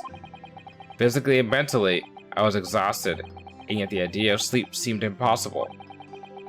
But I forced myself to close my eyes, and as a cacophony of scenes of our lives here in London played through my mind, eventually, my fatigue triumphed, and I fell into a deep sleep.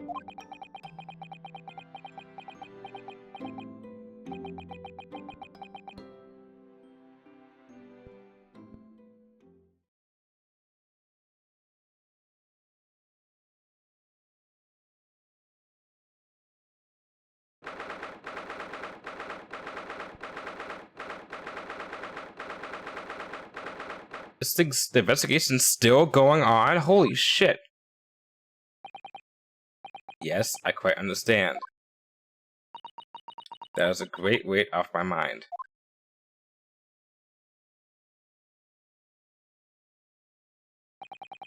Rest assured, I shall put everything in place exactly as we have discussed. Thank you so much. It's been an honor and a pleasure to be acquainted with you, Mr. Sholmes.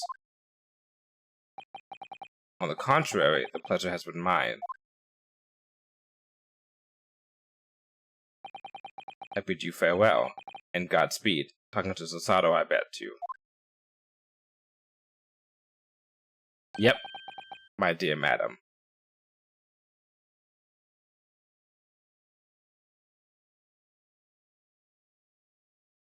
I think that's what to do.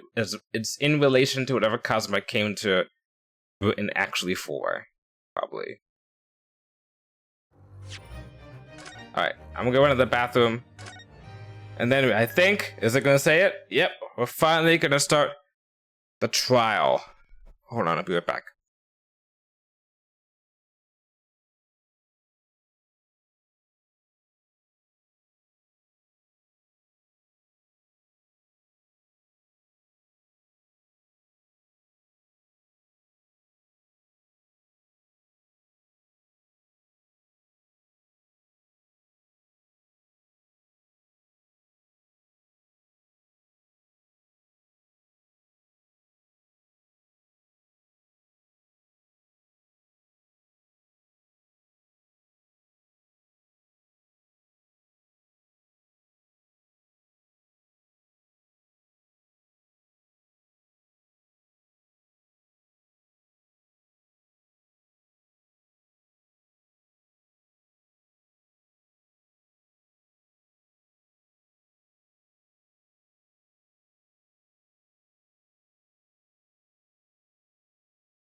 Okay, we're back already.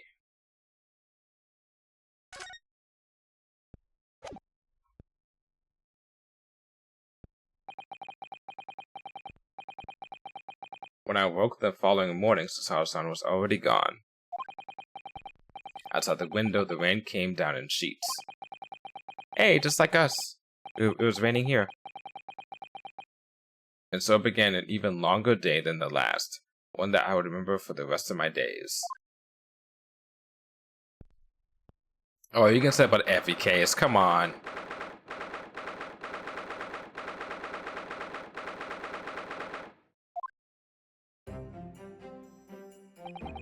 Good morning, Gina. I'm determined to prove your innocence today. I'm sure we can do it. So where's your friend then? Sorry? You know, her in the fancy dress. Susato, or however you say it.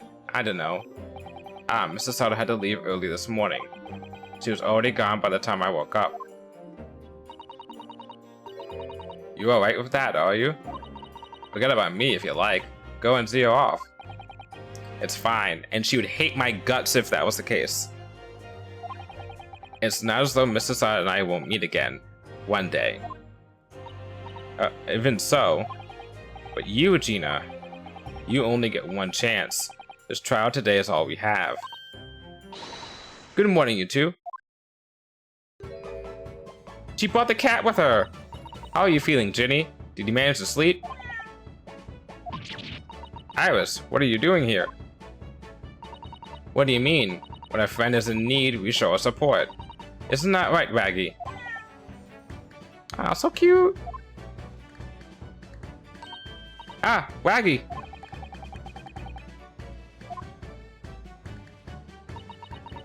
Them have a nose around. What I couldn't do. Oh, that reminds me.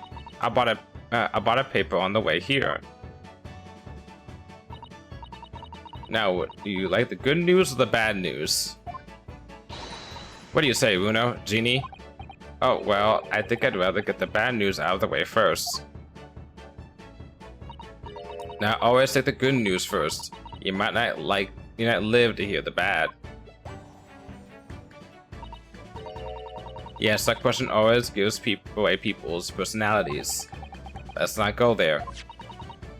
Alright, I'll give the bad news first. Personally, if I had to receive good news or bad news, I'd rather get the bad news first and then the good news. You know, something to pep me up after the bad news, you know. A record amount of rain has fallen this morning, and carriages all over the capital are struggling to move. Huh? So I hope that Susie made her train to Dover and that the train isn't delayed on its way to the port. Gosh, yes. Alright then, so what's the good news? Is she gonna say, you on the newspaper? Well, the rain is forecast to subside this afternoon. So even if the train is delayed, it should be able to make up the time later. Well, that is good news, isn't it? Sure. I couldn't give her monkeys, really.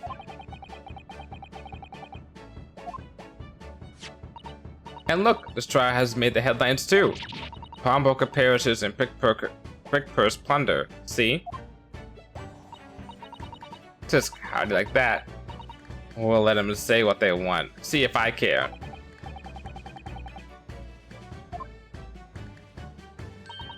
Don't worry, Uno will soon show everyone that this headline is nonsense. I will.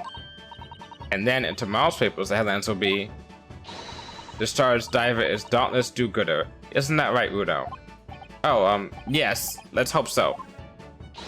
Of course they will. I have absolute faith in you. How was that? I was trying to sound like Susie. Did it work? Did it?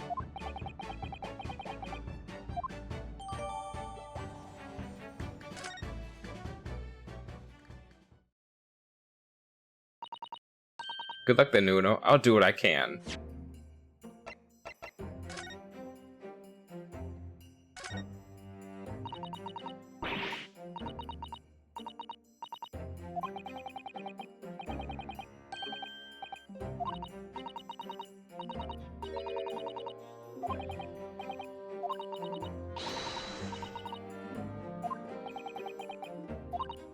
What?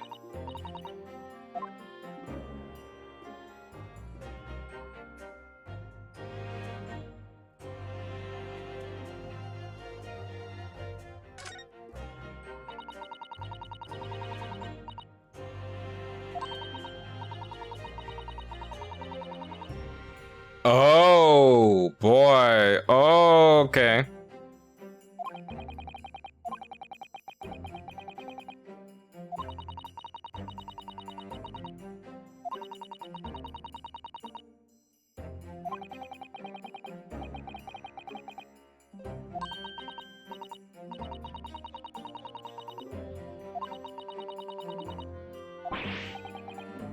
This is what Kazuma was sent to do.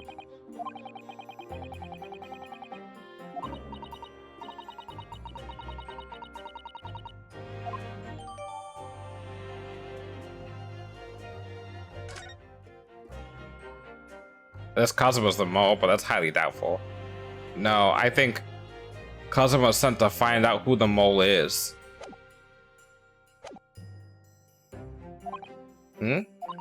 Obviously, I don't know the law like Susie does, but still. I'll be by your side the whole time, giving you moral support and encouragement. I'm not sure that big thing is as comforting as you think it is, to be honest, but thank you, Iris.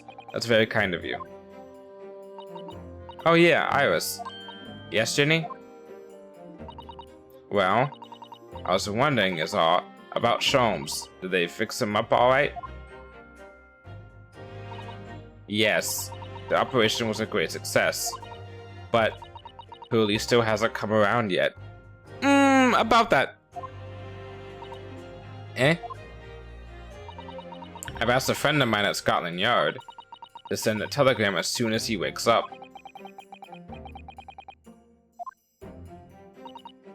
Oh, right.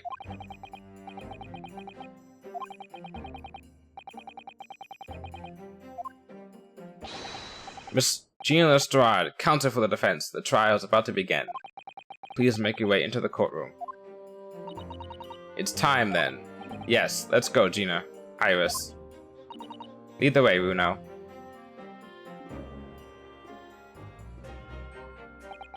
Poor Gina. She's trying to put on a brave face, but I can tell she's worried and scared. I have to believe in her from the start to finish. That's the weapon that will secure our victory here. If I learned anything from my great friend, it's that. He's got like a star on his back. Never noticed that until now.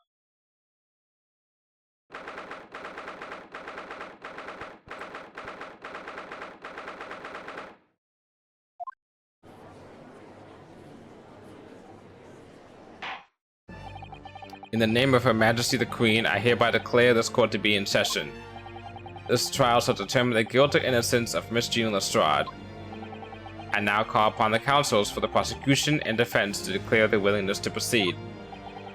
The prosecution is ready. The defense is ready. Lord Van Sykes. My lord. Remind me, how many years ago was it that you withdrew from the public prosecution service? It was some 5 years ago, my lord. Yes, and the 2 months ago you resurfaced somewhat unexpectedly, and here you are again today. I feel like there's way too many things. Like, there's the Kazuma stuff that he's supposed to be investigating. There's Lord Van Sykes going on break for 5 years and then coming back. There's too many. There's that lady that we discovered in the first case. There's too many things going on to be wrapped up in this game. There's no way that there's not some threads that go into the next game, which is rare. Like, usually they make a game and it's like self-contained, but it's... And then later on in another future game, they'll be like, oh, that, you know, that case from the previous game was relevant now for a different reason.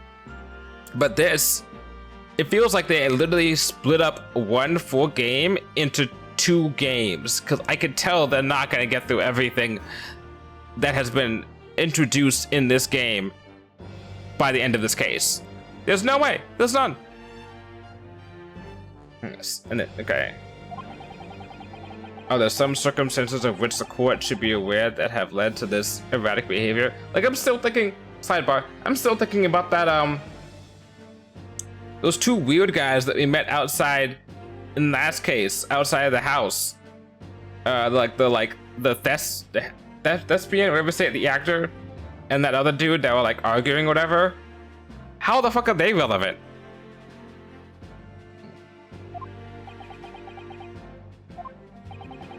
What one might describe as your former life 5 years past, you dealt exclusively in matters concerned with the highest echelons, or echelons? I think it's echelons. Echelons of society and government. Yet today you choose to try a simple case of burglary and murder. I confess I find it more than a little befuddling, counsel.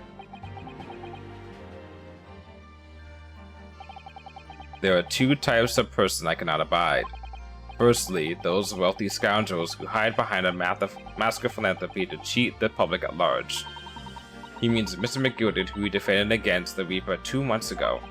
Yes, I just managed to work that out. Thank you.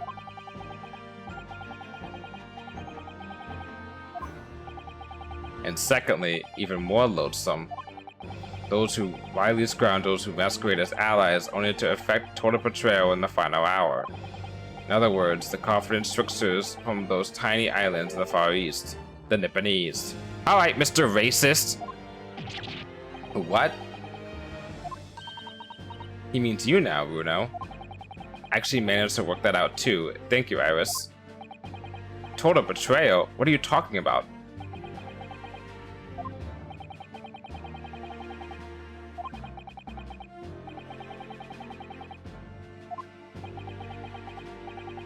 An alarmingly scathing explanation, Lord Van Sykes. Still, the judiciary welcomes the return of the so-called Reaper of the Bailey, feared by all London's malefactors. Your lordship is too kind. Now, jurors, the 6 of you have been selected at random to represent the will of the people in this trial. Alright. Random jurors. If I recognize a single juror on this trial, I'm going to lose my shit.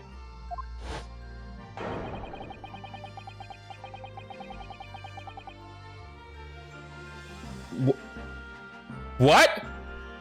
Okay, first off, let's go down the list. The guy whose wife is semi-responsible for in the last case. The girl who was a juror on 2 cases ago. The third guy who looks weird but somehow a little bit familiar. The fourth guy who was on the jury for the case right before this. The lady, the fourth lady who, so the fifth person, the lady who was a juror for the third case. And is that the, what the fuck? Is that that one guy who from Russia, from the second case that was in the newspaper? What the hell? Former lieutenant of the British Army here. Don't you know, chaps like me were born ready. Clean crockery, clean cutlery, and a clear conscience. His lordship's motto is very appropriate here, I think. You have a less of a problem with your justice system in terms of like some mole, and more of a problem with you having terrible random selection.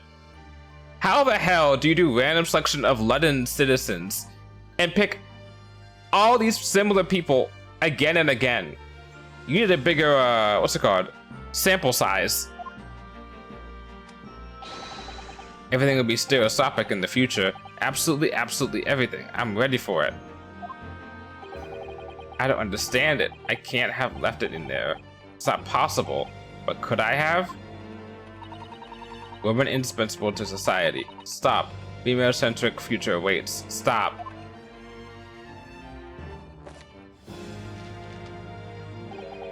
Good day. I am visiting London for sightseeing. I would like to take bus to Crystal Tower, please. Come on, guys. We cannot be serious. Is something wrong, Bruno? Oh, not exactly. It's just... I'm fairly sure I recognize these jurors. Almost all of them, in fact. Really? Funny coincidences like that do happen from time to time, don't they? Yeah! Coincidence. Bullshit. But it's quite strange. The jurors are chosen at random from London's 6 million inhabitants, you know. Yeah, exactly. So I've led to believe this juror system fucking sucks. Very well. Now, Lord Van Sykes. The court calls upon the prosecution to introduce the facts of the case. As you wish, my lord. Allow me to begin with a word of warning to the ladies and gentlemen of the jury. In short, there has never been a more self-evident case of cold-blooded murder. The victim, Mr. Pop Winterbank, proprietor of the pawn shop on Baker Street, was shot from behind and died instantly. The prosecution presents this photographic print of the crime scene. As the court will observe, there was a single bullet wound just below the gentleman's left shoulder. The evidence suggests that the bullet pierced the man's heart, resulting in near-instant death. Moving on to the findings of Scotland Yard's coroner, his report states that the bullet entered the body on a rising diagonal trajectory.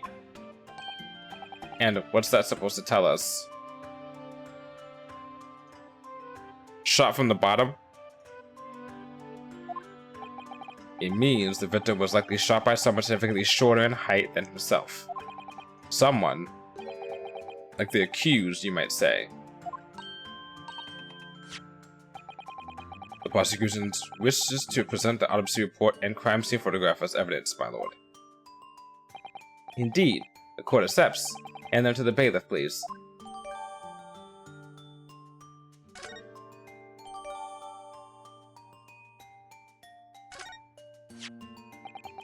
And now as the court turns attention to this plan of the establishment where the incident occurred. The proprietor was found in the storeroom where he kept articles pawned to him. A windowless room with a single point of entry, a door to the main shop that was found locked. In this sealed chamber, there were only two persons present. The victim, Mr. Winterbank, and the accused.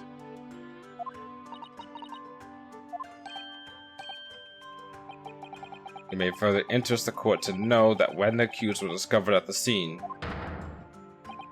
she had in her hand the gun used to fire the fatal bullet.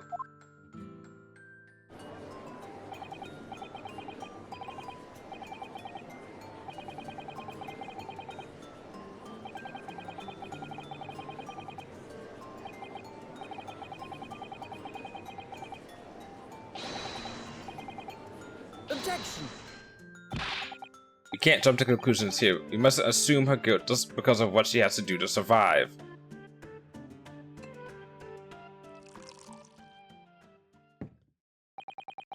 My learned Lebanese friend, it is you who mustn't jump to conclusions. The prosecution has barely begun presenting its case. What? Conveniently, this appalling act of murder did not go unobserved. There were witnesses. What? Good gracious! After their testimony, this girl's true nature would be exposed. Pitiful pickpurse or cold-hearted killer. Here's to establishing the truth. The court will take the floor plan and firearm into evidence. Hand them to the bailiff, please, Lord Van Sykes. At once, my lord.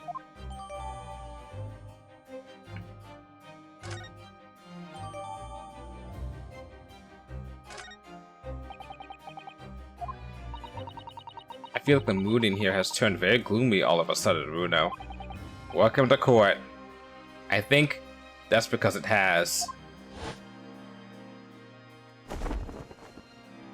Cloak's already off, huh? Let us begin. Bring forth the witnesses to the foul murder of Mr. Pop Winterbank on 16th April of this year.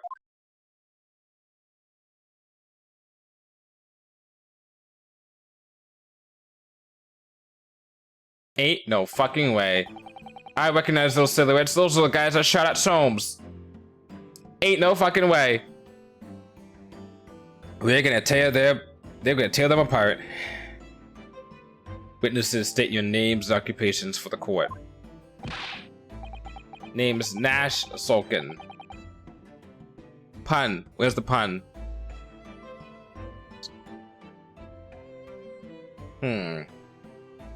Okay. Occupation is baddie, professional baddie. Name's Wingle Skulkin. Occupation's same as him. Tobias Gregson, Scotland Yard Inspector. That's right. We're what they call the three Skulkin brothers.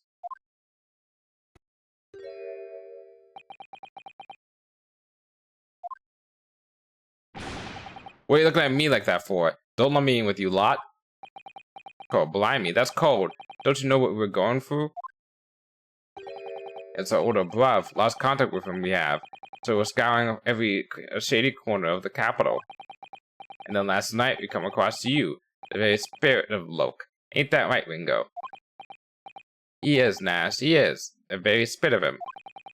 So we decided, and then... God, how am I gonna read this? Holy shit. So then we decided there and then what we was gonna do. We was gonna call ya Big Bruv Skulky. Sulky. Come on, leave it out, you two.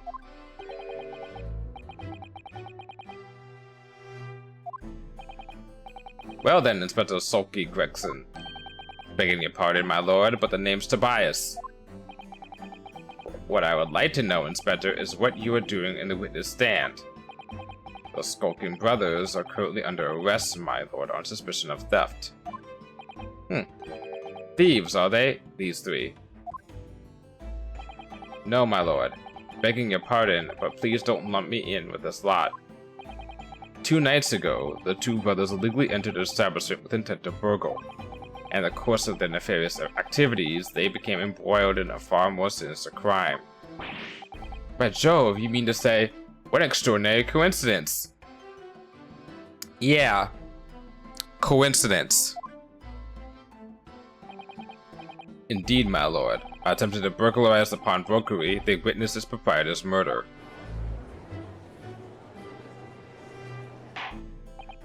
Order! Order! The various trespasses of these brothers is not the subject of today's proceedings, though they will naturally face trial in the very near future. With your lordship's permission, I'd like to remain in the stand to keep these gents on the straight and narrow. Of course, Inspector. Skeptical as I am about the caliber of these witnesses, I'll permit them to take the stand. Is that how you... No, that's not how you spell that, is that? Am I just going crazy? Hold on.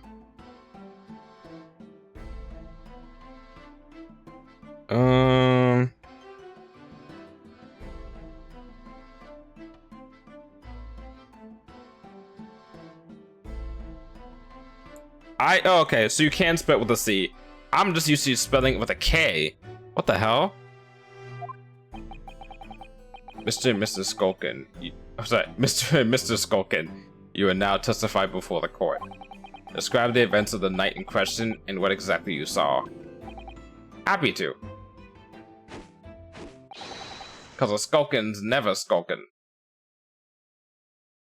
What does that even mean?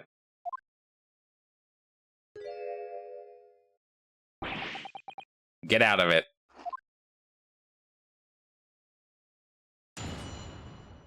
First witness testimony of today. We was walking down Baker Street in the small hours. On the Gap store was ajar, see? It was like some kind of sign begging for us to get in, it was. But once we got inside, Cora blimey lummy, we had a gunshot from the back room. We went to see what was what, but the door was locked from the inside. We never done nothing, Governor. We never took nothing. We just left after that, nice and quiet. A terrible coincidence, it would seem. At the precise moment these miscreants entered the property, an even more sinister crime was afoot. The witness's testimony is consistent with the crime seen in every detail. The door providing access to the storefront from the main shop was indeed locked from the inside, and within, only the victim and the accused were found.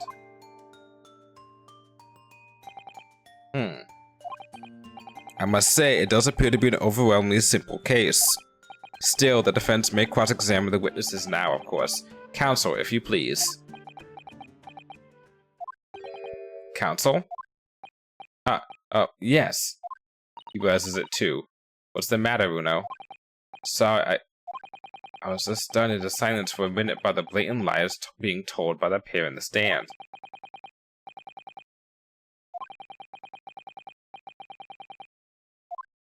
because we were there ourselves.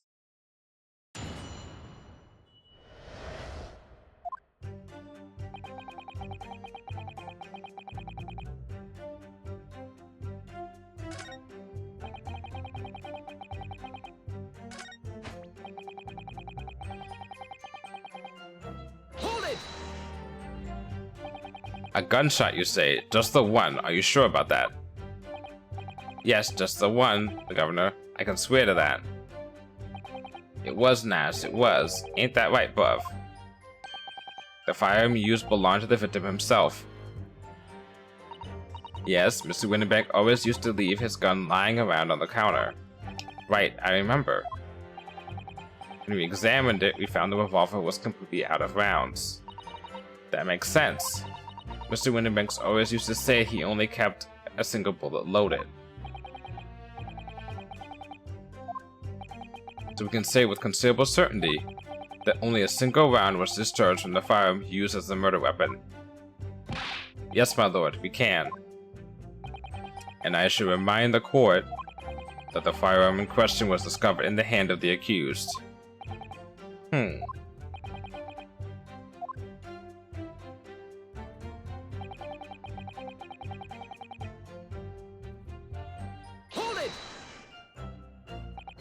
Do you mean the door between the main shop and the storeroom? If my learned friend is having difficulty grasping the situation, perhaps a drawing would help. Excluding the shop's entrance from the street, there was only one other door, that of the storeroom. Of course, there was only a little oil lamp burning, not much to see by. And the door was hidden behind a curtain and all.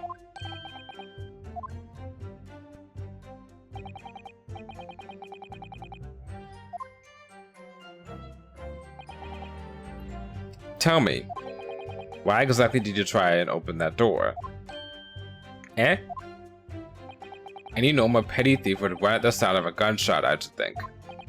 Oh, well, your turn to Rabbit Wingo. Well, Nash, yeah.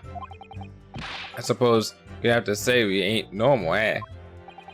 Broadly speaking, humans respond in one of two ways at hearing a gunshot or scream. The timid flee, gripped by fear, while the courageous investigate to see if they might help. These gentlemen are of the latter inclination. Our learned Nipponese friend, it would seem, is of the former. Okay, asshole. Thank you, counsels. So, I believe we all understand that the door was locked and could not be opened. Proceed, witnesses. Also, I'm the one who chased after the silhouettes that we saw that night. You know, who had a gun on them. Oh, I tried to, and they stopped me. So, don't tell me I was not courageous. But you wouldn't know that, would you, Van Sykes? Or Von Sykes. Okay, this is the bullshit part. You didn't do or take anything. Is that your story? Well, it was Bedlam as soon. Well, it was Bedlam soon as, weren't it? It was, Nash, it was. Didn't even have time to pull me dukes out me lucky lockets. So with no time to take your hands out of your pockets, you just left, nice and quietly, you say. That's right, Governor. Nothing we ain't more than violence. Peace-loving nibblers we are, not bludgers. We are, Nash, we are. Never even pulled me dukes out of me lucky lockets. So, you clearly like us to believe. Eh? Come again? As you fled from the pawnbrokers that night, did you not run into anyone else? And did you not fire a gun at that person? Saints alive, they fired a gun, you say? Yep. Blimey, Governor. You ain't telling us it was you in that doorway? It was. Why the bleeding Nor? Didn't you mention that before? You were armed with a gun, and as you fled the scene, you fired that gun at London's greatest detective, Sherlock Sholmes.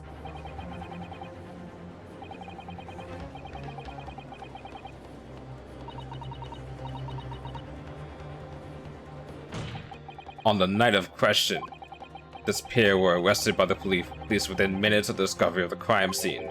Their suspicious countenance rapidly gave them away. I'm fumbling a lot today. And when searched, a firearm was indeed found in their possession. Furthermore, the barrel showed signs of a shot having been fired from it. The prosecution invites his lordship to examine the firearm recovered from these brothers. Yes, indeed. Remnants of powder are on the muzzle, as you say, counsel. The court will hold this weapon as evidence.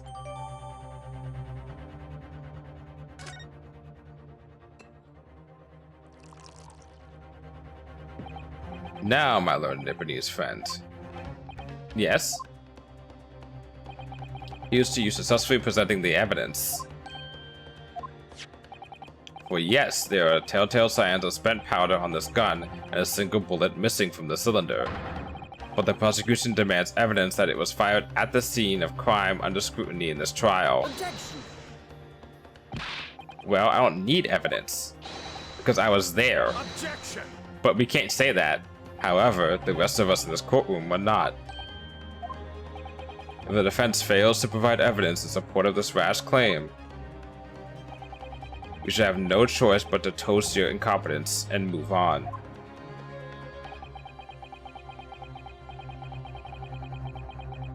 If only we had something. That had a bullet in it.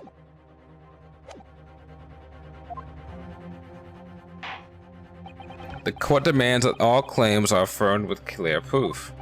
What evidence shows that these witnesses unloaded a firearm in the pawnbroker's shop that night?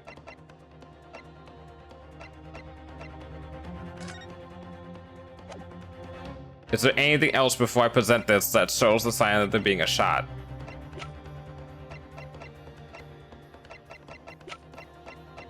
And I know what he's doing. Take that!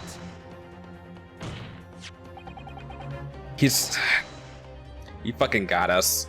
Because the prosecution's now gonna be like, okay, so a shot was done by this gun, by these witnesses, but that's not this case.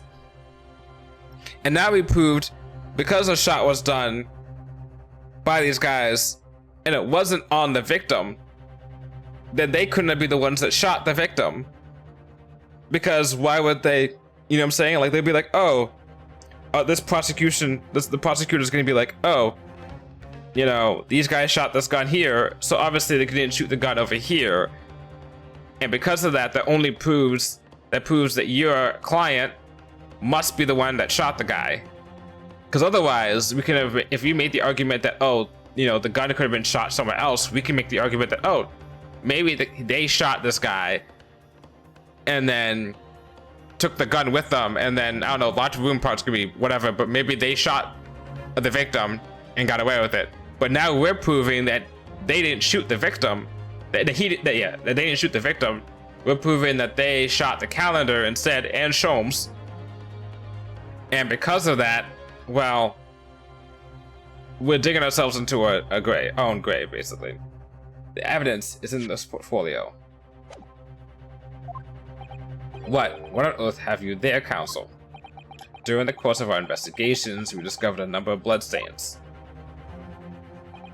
Not trusting the police to do the job they're trained to do, how arrogantly Nipponese of you. Well, anyway, we analyzed all the blood samples we found and recorded the results in this portfolio. And you claim to have evidence the court is demanding therein? Yes, my lord. No more dallying then, counsel. Present the pertinent evidence at once. What do you have in your portfolio that proves these witnesses unloaded a firearm at the scene? Take that! That one? What is that? Explain. It's a photographic print taken at Winterbank's pawnbrokery on the day of the incident. From the scene of the crime, is it? Is that a bullet hole? If my eyes don't deceive me, it appears the bullet is still lodged there. Yes, as your lordship noticed. The bullet pierced Mr. Winterberg's calendar. The date shown being the 16th of April, the very day of the pawnbroker's death. The incident occurred at 1 hour after midnight, but this indicates that a separate shot had been fired sometime after the calendar had been set to the 16th. That's right, and while it isn't irrefutable, the defense believes that there's credible evidence that the witnesses did fire a round from their gun in the pawnbrokers that night. Now, the prosecution is going to be able to fuck us over if there's only evidence of one shot being taken from that bullet. Right, so yeah, because we can argue if they come to us being like, oh, they only shot once and it was in that area and not in the scene of the crime, we could argue maybe they had other bullets in that gun and they could have shot twice, once at the calendar and then once at the victim, and then we still would have a case. Although that would also, the only problem with that would be, where did the last shot that the victim's gun had, because the victim's gun is missing the one bullet it's supposed to have, so it was obviously shot by somebody to somewhere or taken out. Oh shit, maybe they can go with the idea that maybe the bullet was taken out of the gun. That's a possibility. Because also all you need to do is just take the bullet out of the gun to make it look like it's been fired. Because last time I checked... Wait, no, there's signs of it being fired.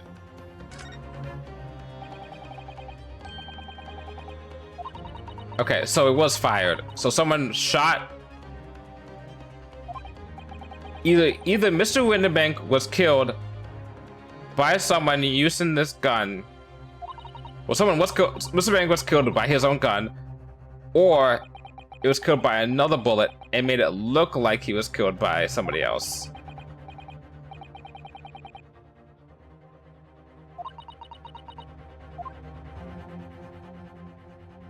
Right? Because either this is the murder weapon or another gun is the murder weapon, and then they made this look like the murder weapon by shooting this gun either before or afterwards. Right? How's the prosecution stand, Lord Van Sykes? God damn it. Here we go. He's gonna be like, gotcha. That is the direction my learned friend wishes to take. The prosecution has no objection, because you're just playing right into our hands. What? But you'll forgive me for flinging my hallowed chalice aside in disgust at the repugnancy it exposes. Yes, on the night in question, these brothers entered the pawnbroker illegally,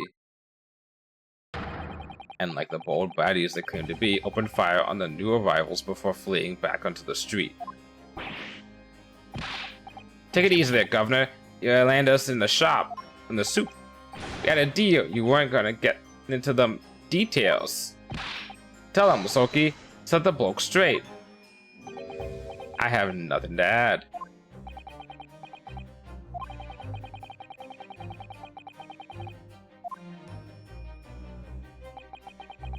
It would seem now that I owe my Lord Deputy's friend a word of gratitude. What do you mean? What I mean is that you have helpfully confirmed an important fact. To what fact do you refer, Lord Van Sykes?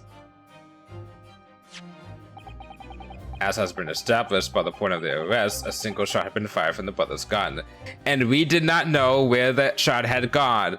But thank you, Naruhodo, because you have proven that shot have been on the victim. It was on his calendar, thus proving once again that the shot that killed him cannot have been from this gun. Which means, God fucking damn it, we're back to where we were before. However, if that shot had found its target in Mr. Sholmes, then clearly these witnesses cannot be accused of the fatal shooting of the proprietor and victim. Yep, there we go.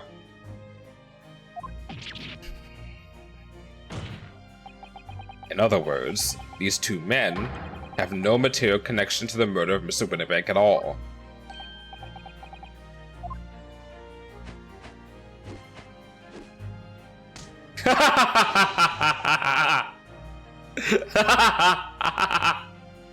They didn't even like make contact at all. They were just off sync so badly.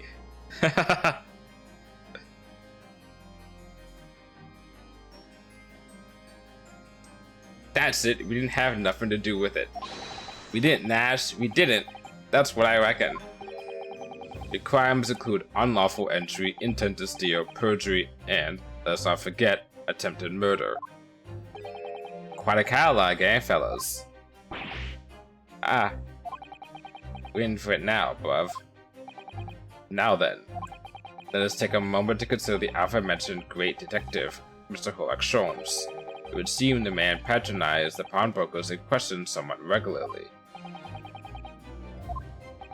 Mr. Sholmes appears to take pleasure in tinkering with eccentric machinery. Oh, is he gonna talk about the fucking... the camera security system that they have? I forgot about that until just now. Eccentric says who? Not me. Don't give me that look. He installed a pair of machines like this one in the victim's shop. Oh, that's one of Hurley's red-handed recorders. What is that, Counsel? It has the appearance of a photographic contraption. As your lordship would surmise, it is indeed a camera attached to a small timing device. Every half an hour, it automatically photographs the interior of the establishment. The idea being that if a thief were to break into the shop, he would be caught red-handed. Prosecution has obtained the photographs taken by the device on the night in question.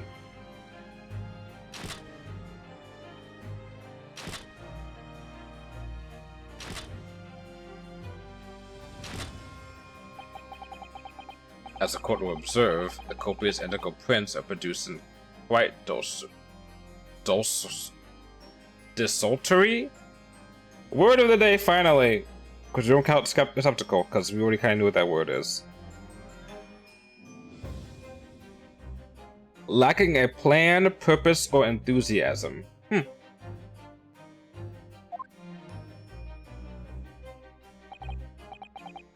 Rather prodigal, I feel.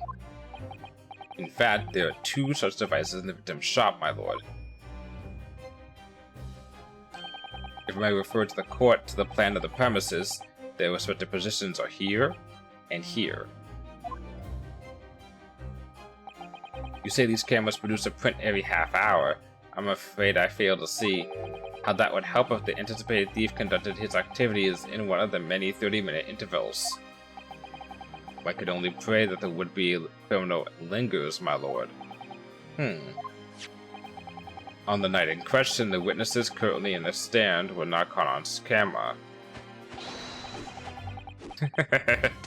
Yeah, that's a bit of a fire tuck, eh, bruv? Lady Luck loves her skulking. Witnesses, at what time did your trespassing begin? Must have been just after 1, right, bruv? Must have been, Nash. Must have been. Yeah, just gone 1. In which case, minutes before these brothers entered the establishment, what scene might we expect to see within the shop? Let's examine the evidence.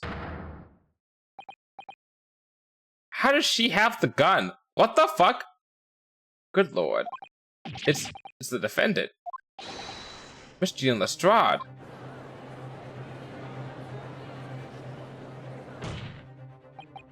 As the court can clearly see, the accused is pictured, gun in hand, facing the victim over the shop counter. No doubt courses the proprietor to open the door to his storeroom. It's doctored! It's fake! Quite. One can only too easily imagine the events that unfolded. The court will take this photographic print as evidence, if you please, counsel.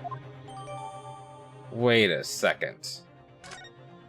I think I know where we're going with this. Is it?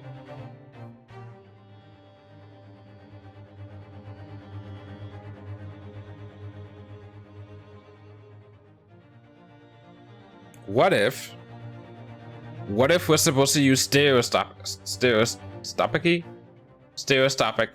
stuff, right? What if they give us the other angle, because both photos There's 2 cameras, right? So 2 cameras shoot. You get 2 photos, right? There's only presenting 1 photo. And what if we present the second photo? And because we present the second photo, we'll find out with depth, using the depth of field, that there's something about this photo that doesn't make any sense. Oh, welcome on in, Laptees. Welcome on into another round of Ace Attorney. Yeah, that's the only thing I can think of.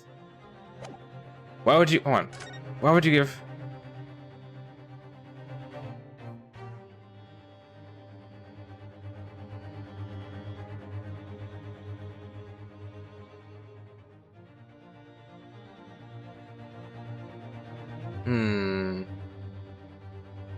Dun dun dun.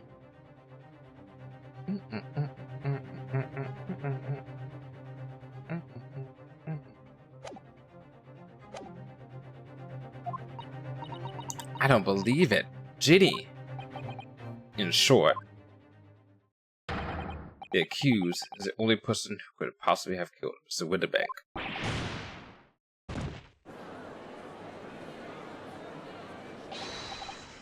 I say, my lord.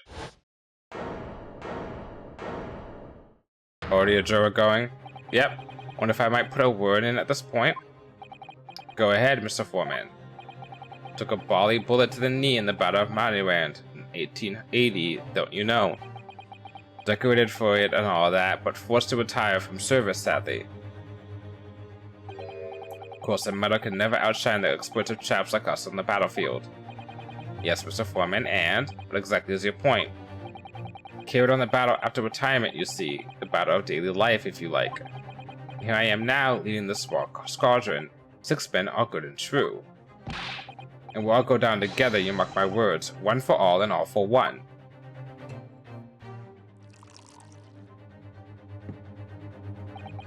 The ladies and gentlemen of the jury have reached agreement, have they? Is that what we are to understand? Oh boy. Well, Mr. Foreman, is that correct? In a manner of speaking, yes. That is the Garadeb Squadron's position, sir. What? No! It's too soon to make a judgment here. Status report on the court, men. On the double. His lordship insists on promptitude at all times. And that goes for making decisions, too. I think you'll find the truth is as clear as day now.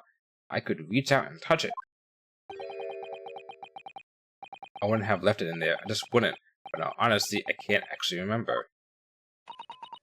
Situation clear. Stop. No room for doubt. Stop. Truth now undeniable. Stop.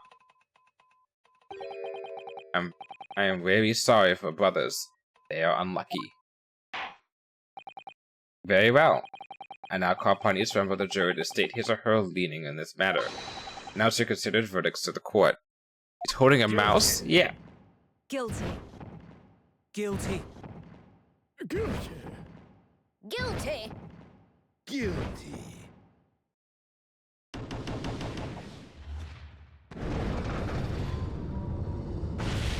Ah, we got this. Does indeed appear that the jury is unanimous in its leading to already.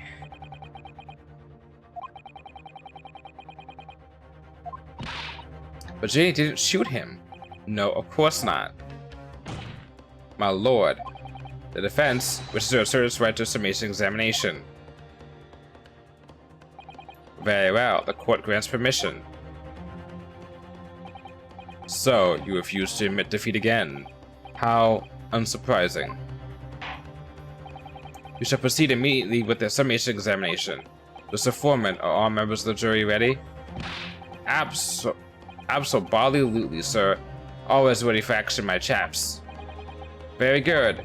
Ladies and gentlemen of the jury, you will each explain on what grounds you have determined the defendant to be guilty. Alrighty, first summation examination of the day.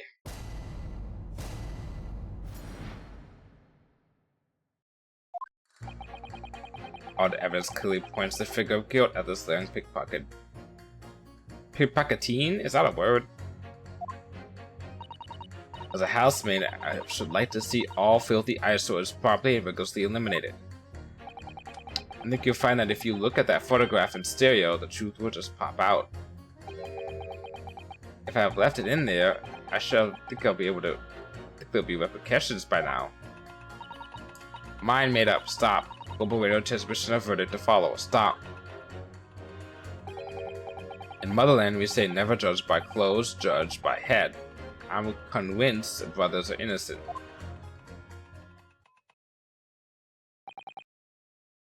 Okay.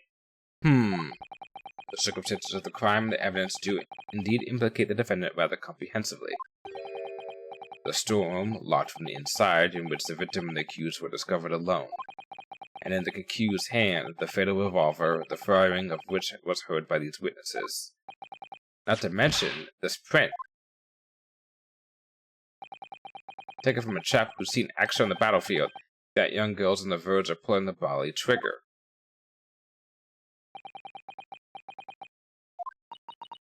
Oh dear, police cameras are supposed to help, not hinder.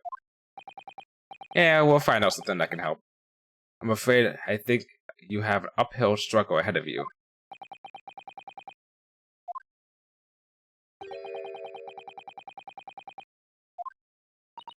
Agreed. You have the floor, counsel. Proceed with the summation examination.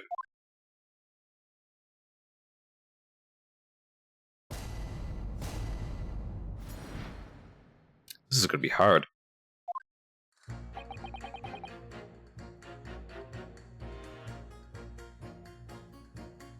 Hold it! You're Mr. Natsume's landlord and Mr. Garadev, aren't you? You must really stop meeting like this. Ah, you're that lawyer chap. Well, there's a turn-up for the books. Yes, rather a turbulent time we had back then.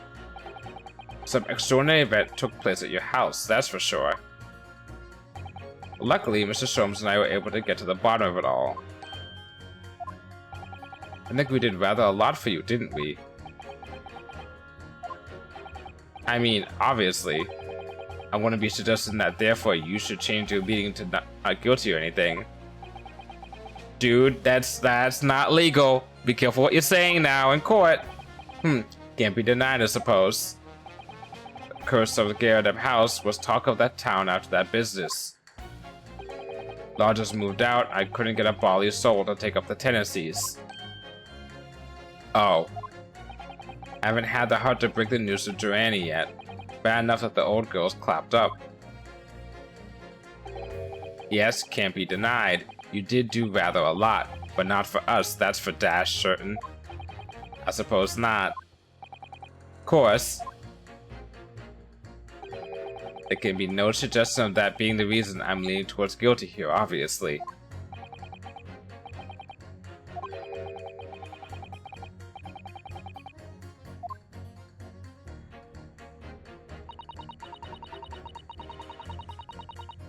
Wait, what do you mean by... Is he... What the... What? Polished in the bench, I see. Again. A maid's work is never done. Not a blemish must remain. What exactly do you mean by filthy eyesores? On my way to market for his lordship, I have to pass through the East End. The place is full of beggars, pickpursers, and crossmen, the scum of the earth. A little harsh, perhaps. Let me be plain. If it were up to me, all those back slums would be made spick and span or eradicated. At least we have people like the great detective working to achieve these important goals. Referring to Mr. Herlock Sholmes? That's right, I like to keep abreast of his exploits by reading Rand's magazine in between my duties. He does wonders cleaning up London streets. In my opinion, he should be declared an honorary maid of the capital. Mr. Sholmes, a maid? I pay to see art like that. It's really quite unforgivable. Gutter scum having the audacity to shoot our very greatest detective. Minor detail, it was the two brothers in the stand who shot Mr. Sholmes, not the defendant. A minor detail indeed. They're all gutter scum as far as I'm concerned. Well, it just might be an idea to get our facts straight anyway. Yes, alright. I shall amend my statement.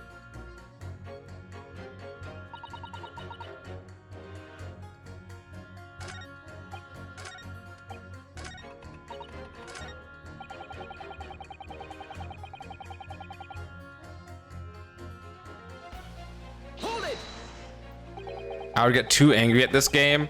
Yeah, it's an uphill battle. And especially this game specifically, the jurors are not fun. I like the juror system. I like doing this part. I mean, I don't like the juror system like in-game, but like gameplay-wise, like narrative, I don't like the juror system, but like gameplay-wise, I like it. Please tell me you're not villain Bolshevik, the Russian revolutionary. Revolutionary? Da, I believe there is such a rumor. It's just a rumor? As you see, I have unfortunate appearance. I look like a vicious criminal. Bullshit. People call me revolutionary, murderer, autocrat. And which glove fits?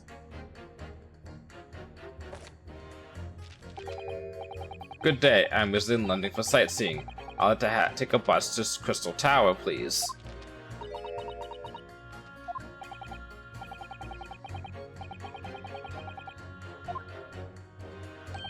To be treated like a vicious criminal all the time is very painful. People do not realize. So I have much sympathies for these brothers. People say they are criminals only because of how they look. The Skulkin brothers? Da, maybe they went inside pawnbroker's shop, but they have done nothing wrong. That is all I want to say. The Skulkin brothers did nothing wrong that night?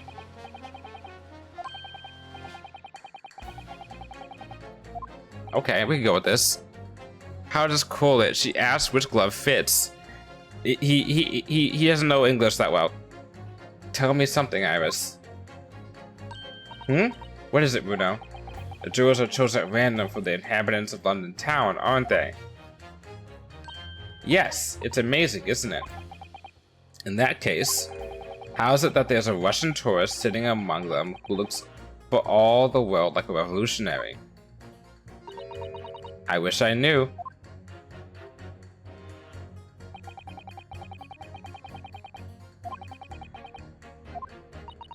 But we know that Ginny would never shoot anyone.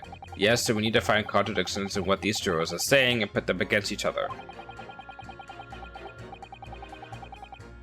Okay, well, we already got one thing we could pit.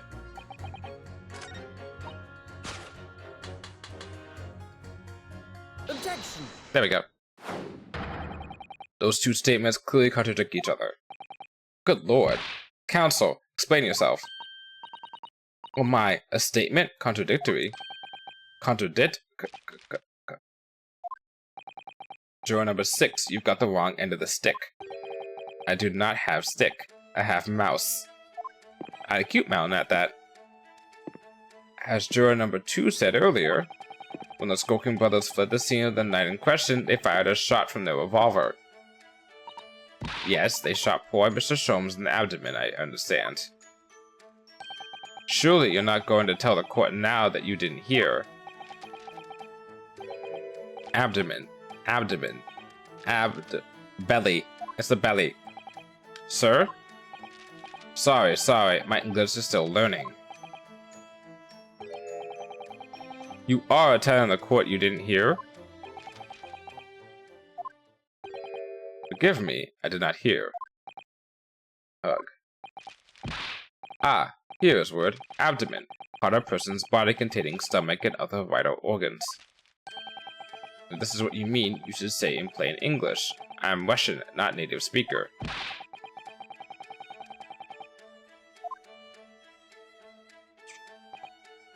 So, you are telling me these brothers who look like criminals were lying? They said before, we never done nothing. But truth is, they shot detective. Da, this is double negative. Yes, that's exactly right. Lying is wrong, especially when lie is said by a person who looks like criminal. Coming from you, that seems surprisingly prejudiced. No, don't hurt the mouse! No! This means, when they said we never took nothing, maybe it was also a big fat lie. Is this true? Well, according to the police report, no stolen goods were found, so... Enough. I trust no one now. It's not the mouse's fault, though, sir. I must see with own eyes. I must investigate the crime scene myself. I'm afraid that won't be yes, it is, Runo. Easily. Sorry? With the prints from Hurley's red-handed recorder. Ah! If you compare the print that pictures Ginny and the next print from half an hour later, you'll be able to see straight away if anything was taken or not. Cory, Mr. Prosecutor. Tut-tut. Calling on the prosecution in the middle of a summation examination of all times. The print showing the accused threatening the victim after she broke into the shop is this one. Following this, the victim and the accused move into the storeroom. Meanwhile, the skulking brothers enter the shop and summarily heard the fatal gunshot ring out. Sadly, none of these events were captured on film. This is the print produced by the camera half an hour later after the brothers' flight.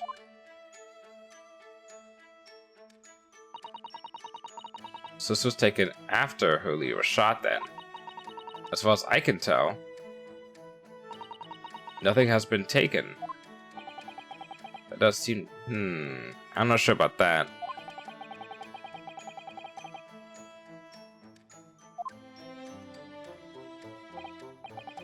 So, the brothers who look like criminals told only one lie. They shot man, but they stole nothing. It would seem so, yes. Good. No, not good.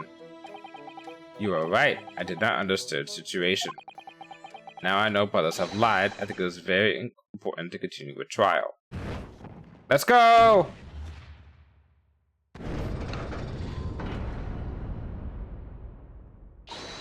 Yay! Well done, Runo. Balance is shifting.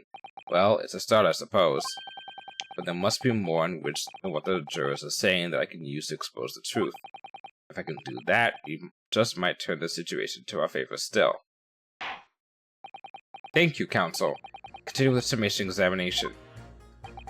I kindly hand that new photographic print to the bailiff we filed as evidence.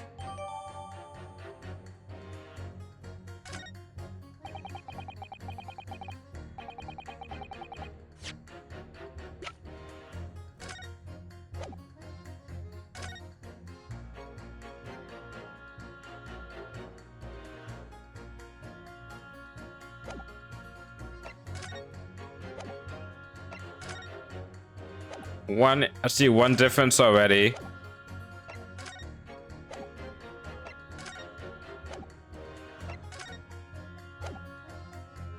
Oh, no, okay.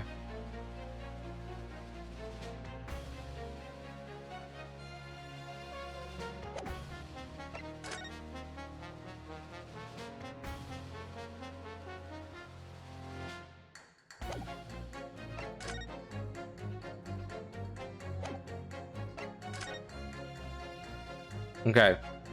So far, the only difference is...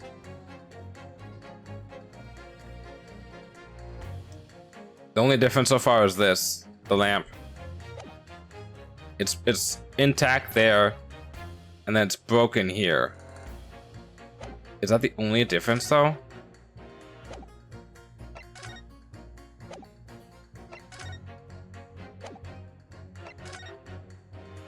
I think so.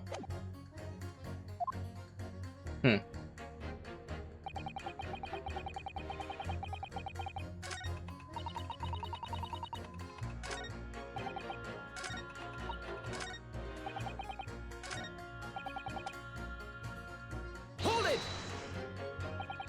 What do you mean, look at the photograph in stereo? Sorry, what? Don't you know? If you look at the photographic print normally, looks as though the pickpocket girl is about to shoot the victim. No, obviously. Protection. But there's no indication the defendant ever fired the gun. All I'm saying is that if you look at the same print in stereo, it could reveal all sorts of new information. By any chance, are you a fan of stereoscopes?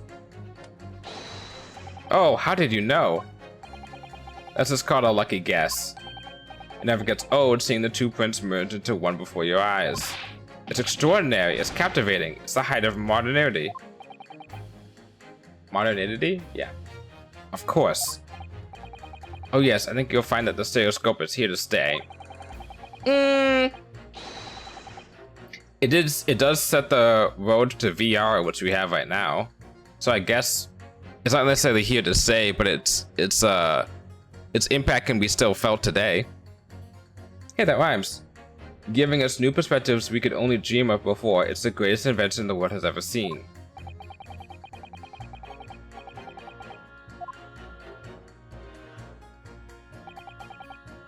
Hold it! What exactly have you been muttering about all this time, sir? Keep talking about having left something somewhere or something like that. Ah, so sorry.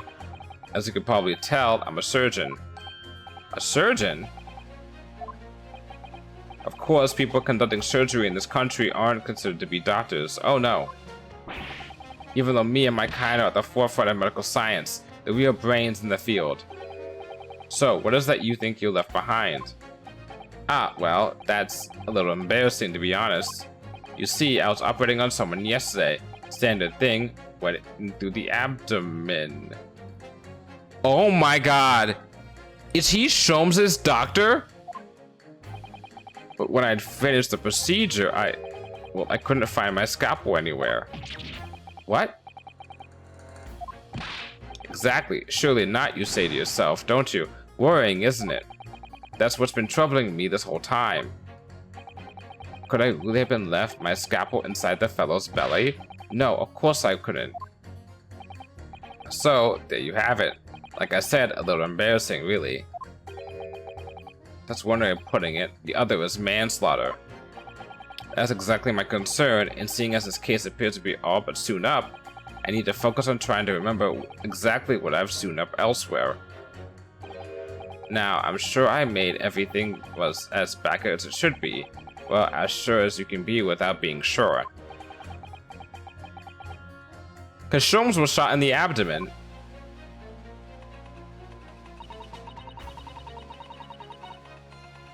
Hold it! Sorry, radio transmission? What do you mean? Are you from the Far East? Stop. Yes, from the Empire of Japan. All communication with Far Eastern nations used to take place by mail. Royal Mail steamers take more than a month to complete the journey. Ah, but now we have that electric telegram, so now we can send messages with electrical signals. Thousands of miles of cables have been laid along the ocean beds, connecting the entire world. Thousands of miles of cable on the ocean bed? You are well informed, young lady. Hehe. The cables will soon become a thing of the past. Stop. And just when I was starting to catch up. Radio transmission is the future. Stop. Messages carried over airways to four corners of globe. Stop. Excitement growing. Stop. Atmosphere electric. Stop. Right. Era of wireless telegraphy. Stop. Driving technological evolution. Stop. People say inventions like the stereoscope are the height of technology. What utter piffle. I can't understand it. I really can't. They're just silly toys. Oh! Oh, he's pissed! Excuse me! Juror number 3, sorry to interrupt when you're obviously fuming, but... What? Do you perhaps have something to say about juror number 5's last remark? As if I couldn't guess? Oh, you bet I do. Say that again. Go on, I dare you. Goodness, are you talking to me? I think he just might be, yes. You think stereoscopes are just toys, do you? Yeah, the beef! We're starting beef with the jurors, let's go! We gotta keep this case going, so we gotta make them fight. You think stereoscopes are just toys, do you, huh? Absolutely. I mean, really, a machine to view photographs in 3 dimensions? Why on earth would you not just use your eyes to look at the world around you? It's all 3-dimensional. Ha ha ha! Looks over at VR headset. Looks slowly back. Ha ha ha, yeah! Who would do such a thing? What a great way to appease the man. No, I'm sorry. Stereoscopes are of no practical use at all. You just don't know. Pardon? I think you'll find that viewing a photograph through a stereoscope can unlock all sorts of possibilities. Example? I'm obviously going to have to demonstrate. What sort of possibilities? Well, take a crime scene for example. If you had a pair of photographs from a crime scene that you could view through a stereoscope, it could reveal hidden clues you'd never even noticed before. What? Have you got any, Runo? Any prints we could look at with a stereoscope? How about this print here? This is the trick, I think.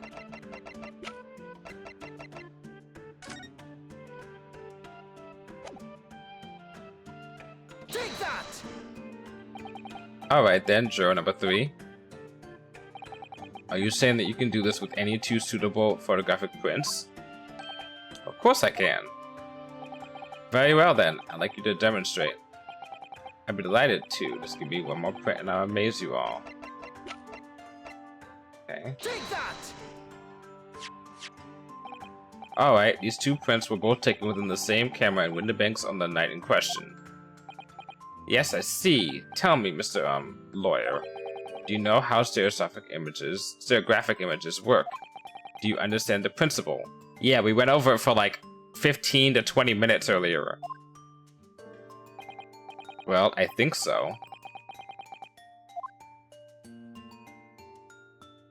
Upon which I realized that I, myself, Windings, am really bad at looking at stereoscopic images when looking at it on a huge computer monitor. The left and right images need to be the same, only with a slight shift in the positions of some objects.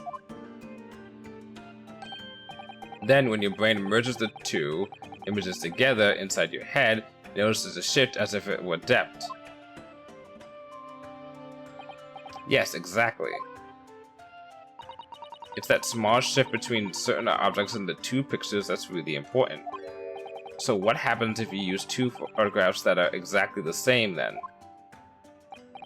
No, obviously that wouldn't work at all. Not for seeing the scene 3-dimensionally anyway. Oh. Oh! Of course, now I see. Ah, I think the young girl has discovered the secret. I have. Ah, she's cross-eyed. Can you uncross your eyes before you tell me? Have another look at these 2 pictures from Huli's camera, Runo. Go on.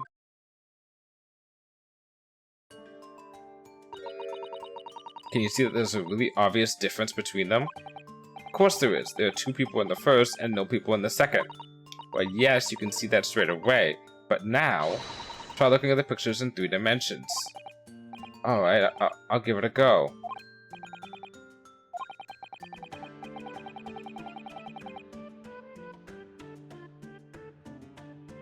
Okay, I'm gonna try this again.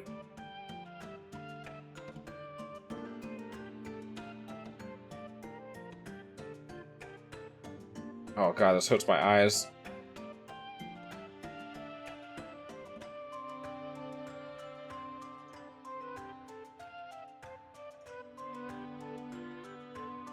I still can't do it. It's so hard to flip and do this.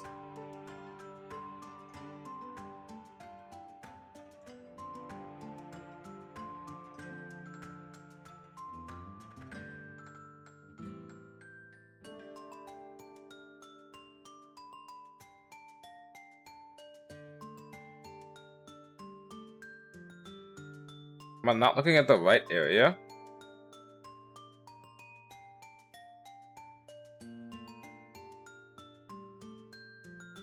I'm trying.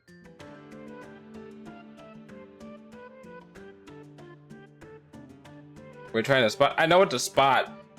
It's the lamp. But it's the hard thing is not the lamp. The hard thing is I'm trying to just in general see if I can cross my eyes and actually get these images to become one.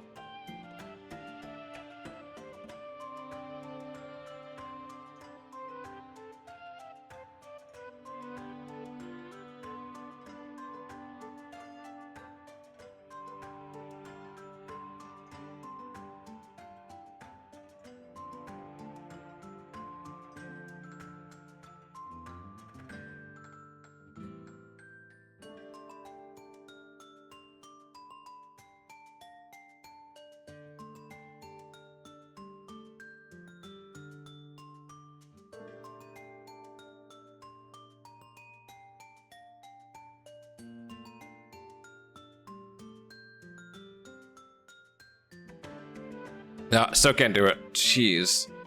Oh. I can cross my eyes with the finger trick.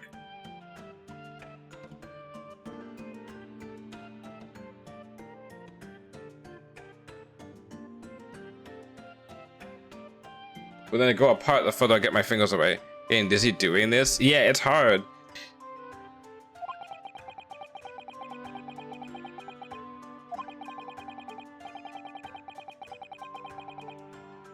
Quill pens for me, this picture match up. Hold on.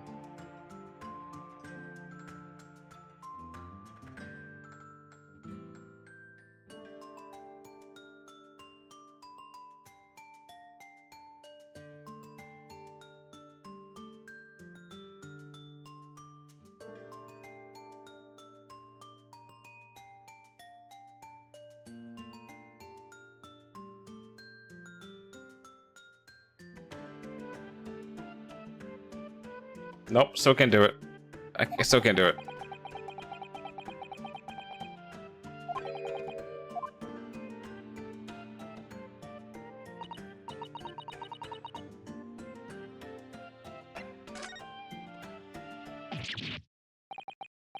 What's going on with these two pictures? Some things that kind of sort of just jump out at you. Yeah, yeah!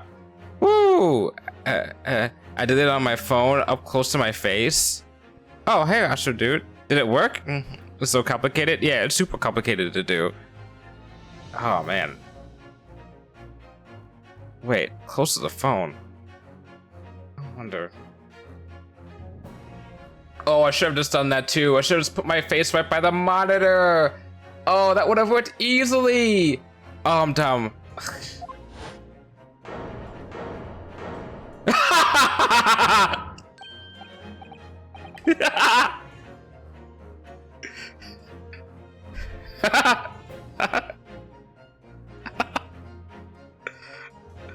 Okay. I was not expected to see him with the thing hot. Okay. Yes, yes. That's it, you see. That's the other amazing power of stereoscopes. Other amazing power? Is something going to explain this? Black magic, eh? Why the dudes do some of the things on the counter seem to jump out like that? Well, because they're 3D. You could that I can tell you. Hold on, that I can tell you even from the picture.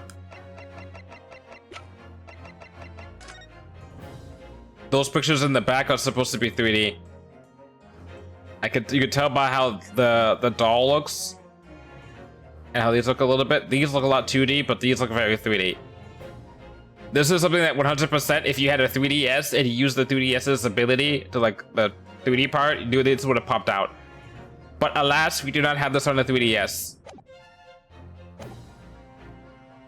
You find out that if you consider the basic principle of the stereoscope, 3D, you answer your own question. Basic principles of the stereoscope. As I said before, if you try to look at two identical pictures using the stereoscope, it won't work at all. It's a slight shift in the positions of certain objects that lets you see pictures three-dimensionally. In other words,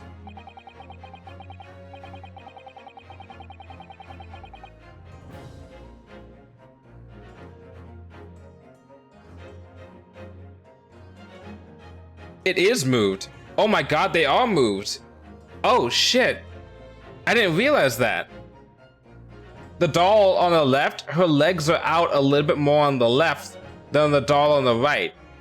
The scale is more to the left than it is on the right picture. Because you can tell by the right scale on the scale, like the right, I don't know what we call it, the weight on the scale is closer to being on the table than the right picture, the right scale. Yeah, yeah. It works even without the 3DS screen. It does? Well, maybe my eyes are just bad then. My poor robot eyes. Even though at first glance it seems the objects on the counter haven't moved at all between the two pictures, this shows that actually there must have been a slight shift in their positions. I thought they were just talking about the broken lamp, but yeah, that works too. Yes, there must have been. That hold fire there, sir. Got a reasonable grasp of this whole cross-eyed business now, I'd say. But why the devil does the shift between the two prints exist in the first place? Well, what's the answer, fellow? Come on, you're the cross-eyed master. What? Me? You know, Rudo, it's quite simple. It is? Just think it through step by step. The first photograph was taken at 1 a.m. Then, 30 minutes later, the second photograph was taken. But the position of some items on the counter appears to have shifted slightly in the interim. So that means... It means that sometime in the half-hour interval, someone must have tampered with the things on the counter. Zookers. Someone tampered. New information. Stop. Not mentioned testimony so far. Stop.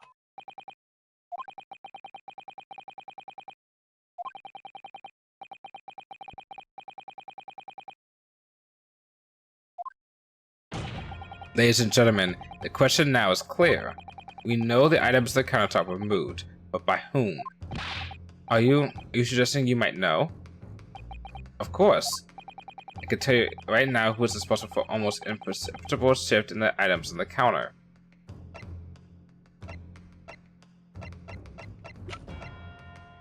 It can't be one of these two, because there would have to be two options. So there's only one other person who could have moved it.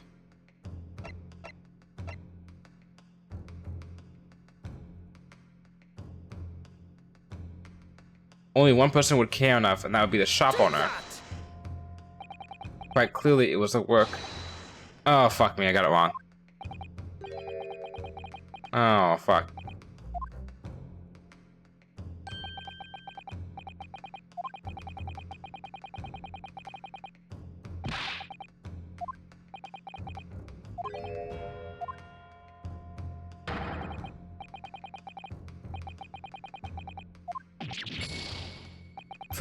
First health down. If you think about it, it has to have been someone who was in Winterbergs when everything was going on, doesn't it? Well, yes, that's true. So, that narrows it down quite a lot, I think. I'll have another think.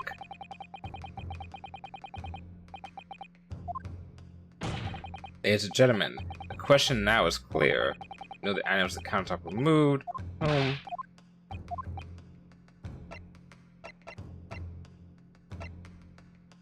If it's not the victim, and we can't pick both of these guys, right?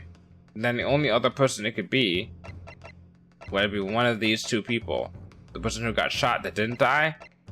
Take that!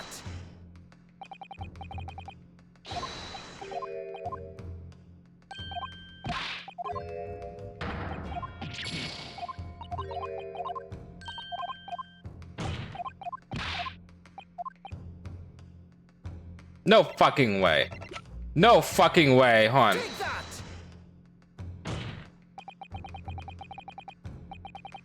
Oh, fuck you! Are you fucking kidding me? That's not fair. I've never had to present one of two people that could have possibly been the answer. Although it was a singular person, not two possible people it could possibly be. Ah, god damn it. It was the witnesses currently in the stand, the Skulkin brothers. God damn it. It makes sense, it really does, but in the system of how this game works, you've never had to present two separate options that could be. It's always been like, oh, it's only one person it could be, not two people you could possibly pick. Wait. This does not agree with what the brothers said in testimony before. They said they did not even have time to pull Dukes from Lucy Lockets. My Facebook says Dukes is meaning hands, and Lucy Lockets means pockets. I did not know that, but thank you for letting me know. Have I played Trials and Tribulations? Oh, I have, yeah. I've done Ace Attorney 1 through 3, 4 through 6, and Investigations 1 and 2. This is the last non-crossover Ace Attorney game. Remember the pendulum?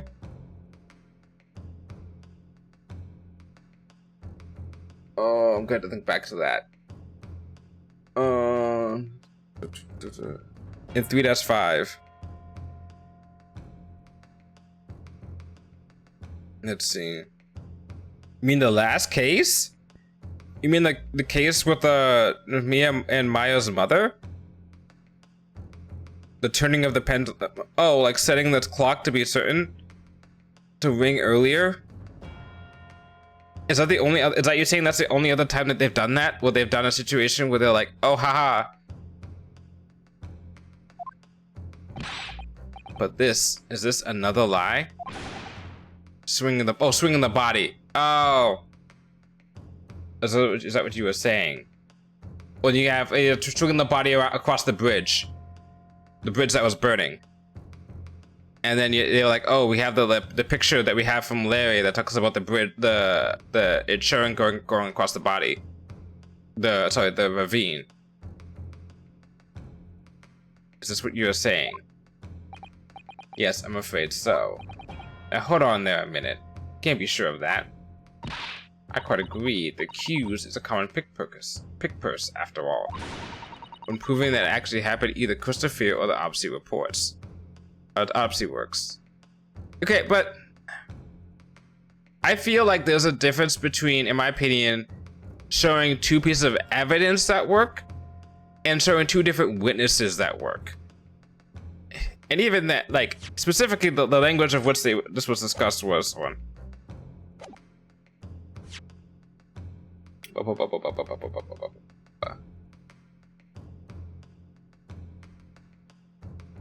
We know somebody must have touched the things on Winterbank's counter, so who was it? We don't know it's one thing to say I have evidence, and then you just have one of two pieces of evidence, right? It's another thing to say I have somebody, right? And somebody to me implies who could have it been, right? If they said we know somebody who could have touched it, then I'd be, oh, it's one of these two people could have touched it. But we know we must have somebody who touched it. Implies to me that we know exactly which one of the two people touched it. As opposed to evidence, when you're giving evidence, it's saying, oh, like, we have two possible pieces of evidence, right? You know, either of those evidence could have worked. I understand where you're coming from, but I feel like to me, it's like slightly different when you're talking about people and when you're talking about things. When you're presenting people as evidence and you're presenting items as evidence. It's perfectly possible that she went through the things on the desk to see what she might steal. I think that's unlikely. And why exactly? And also, they do not do that very often. As you can see from this photographic print, the defendant was pointing a gun at the victim. It would seem, as my learned friend indicated, both items are used in Phoenix's argument, so you can present either one. Yeah, you can, which once again, it works for that because of the fact that those both make sense. But at the same time, it's different from saying that than saying a person is responsible for something. If I have two pieces of evidence, right? If I have a bullet and I have a gun and I said someone who was shot, right? I can present both of those and then be fine, right? Sure, that makes sense in the sense because both of those 100% you know are true in that statement, right? But if I say, oh, someone must have touched it, right? When you say somebody must have touched it in this statement with this clarity in how they're presenting it in this case, it sounds like you're saying you know exactly who touched it, right? Both the gun and the bullet both exactly prove that that a shot was taken in the example I just gave before, right? So you know both of those exactly will prove what you have.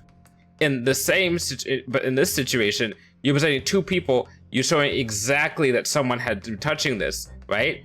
So when I saw that in the statement, I was like, okay, well, they're saying that you know exactly who touched that stuff over there, but we don't know exactly who touched. We know it could be we know it's one of the two of them. We know exactly which brother, right? So if I was afraid that if I presented one brother, they can be like, well, you don't know if it's this brother who could have touched it. So I was like, okay, I don't think this game would try and do that. So I'm gonna flip it around and see, okay, maybe it's not the two brothers. Maybe they're saying that maybe this guy or maybe the victim came out for a split second and then went back in and then died. Or they're saying that our client went in and did that. Because otherwise, yeah, I would pick the brothers, but the way that they're making it sound was that if it was an absolute, if that makes any sense. In the example where the claim is the items and evidence, you can have two options that are absolute, and either one can easily prove it. When you're presenting the brothers, though, both of the brothers can easily be like, oh, no, it wasn't me, or it wasn't me. The people have a different circumstance to them that makes the logic a little bit different in terms of determining whether or not they're absolute. This is gonna sound like fucking a long-ass field that makes no goddamn sense. But, much like my name, Windings, it makes sense. It's nonsensical, but it makes sense. Hence the name Windings. As you can see from this photographic print, the defendant was pointing out at the victim. As it would seem, my learned friend indicated that she was coercing Mr. Windenbeck to open the storeroom door. Hold on, did this one? In other words, Mr. Lestrade's interest lay within the storeroom, not in the main shop, giving her no reason to touch anything on the counter, which we know about, all of which points to one thing. The Skulking brothers have admitted key facts in their testimony, which is not really that important, but enough to open the case. But the accused of the pick purse, common gutter trash. Why look any further for the wrongdoer here? Because the Skulking brothers are thieves, madam. No better, in fact, worse than a pick purse. I believe that these brothers were looking for something on the victim's counter that night. Ladies and gentlemen of the jury, if you would condemn the defendant on the grounds that she is a pickpocket, would it not at least be right and proper to thoroughly scrutinize testimony given against her by two thieves? That's true. Well said. I, for one, would like to hear more from that shady pair.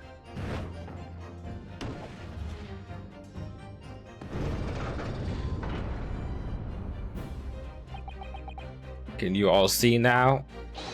I think you'll find stereoscopes aren't playthings. You've seen their extraordinary potential firsthand.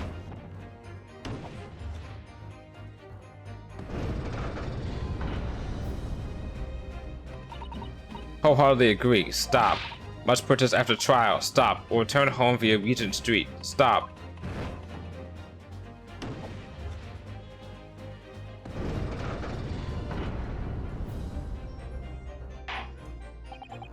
Well, it would seem this trial has yet run its course. The ladies and gentlemen of the jury have declared their inclinations via the mighty scales of justice, and hereby call the summation examination to conclusion with the balance altered in the defendant's favor. 2 lean to guilty, 4 lean to not guilty. Accordingly, the jury is without consensus, and I order this trial to continue. Yay! Well done! Oh, by the way, Van Sykes is gonna be pissed! What? You should hold on to this, Bruno. You never know when it might come in useful.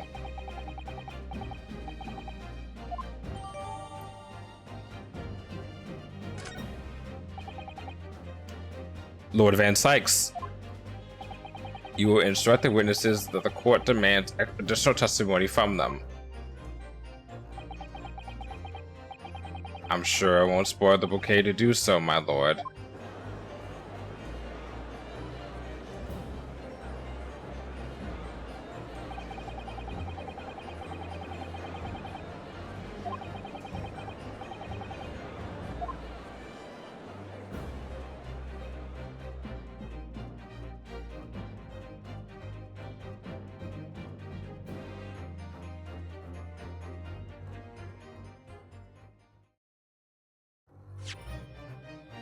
Bum, bum, bum, bum, ba-na-na. Okay. I have to make up my mind right now if I'm gonna do this. I can tell this is gonna be a long trial. I can tell this is gonna be a pretty long trial because it's the last case of the first game. Do I want to stop here, which I'm leaning towards, and then just come back and finish this next week, which I already planned on finishing, at the very latest, finishing the first game next week? Do I want to do that? Or do I want to, quote unquote, go balls to the wall and try and finish this all tonight? Which I could do, Because it'll probably be another, I'm going to make a guess, 3 hours. Which is possible for me. But that would mean my ass would be really tired. And I have a long work day tomorrow. I'm leaning towards stopping now. Which I don't normally do. Normally if I do a trial, I try and get all the trial done. But then again, maybe take a break. Yeah, because I did a investigation and a trial today. And usually how this game has worked, I've done investigation, then trial. Or done a whole entire case. This game is so fucking weird. I was like, oh, okay. Usually like these games, I'll do the first, case is always this one day. It's always this one stream. It's just one thing, right? And always by the second case, I'd be like, oh, the second case will take like 1 day. I mean, it'll take like 2 days, right? And the third case will take like 2 days, maybe 3. And then the fourth and fifth will take like 2 or 3. And every case after the first case, like the first case took a day, the second case took 2 days, and then the third case took a day. And then the fourth case, which usually takes me like 4 days, took me like 2. Wait, is it? Yeah, it took me like 2 days. And this case is, I'm only on my second day, which is about where I'm supposed to be, I think. It's like breaking the mold so much from Ace Attorney. There's so many things going on in this game that are not how the rest of the franchise has been. For better or for worse. There's some things I don't particularly like. Like, I don't think the cases have so far been very riveting. And I don't think necessarily that I'm like the characters a lot, per se. Nothing bad about them. I just don't mesh with them as much as I do like the original cast or the Edgeworth, cast. Or like the Apollo Justice cast. It's just weird. I don't know.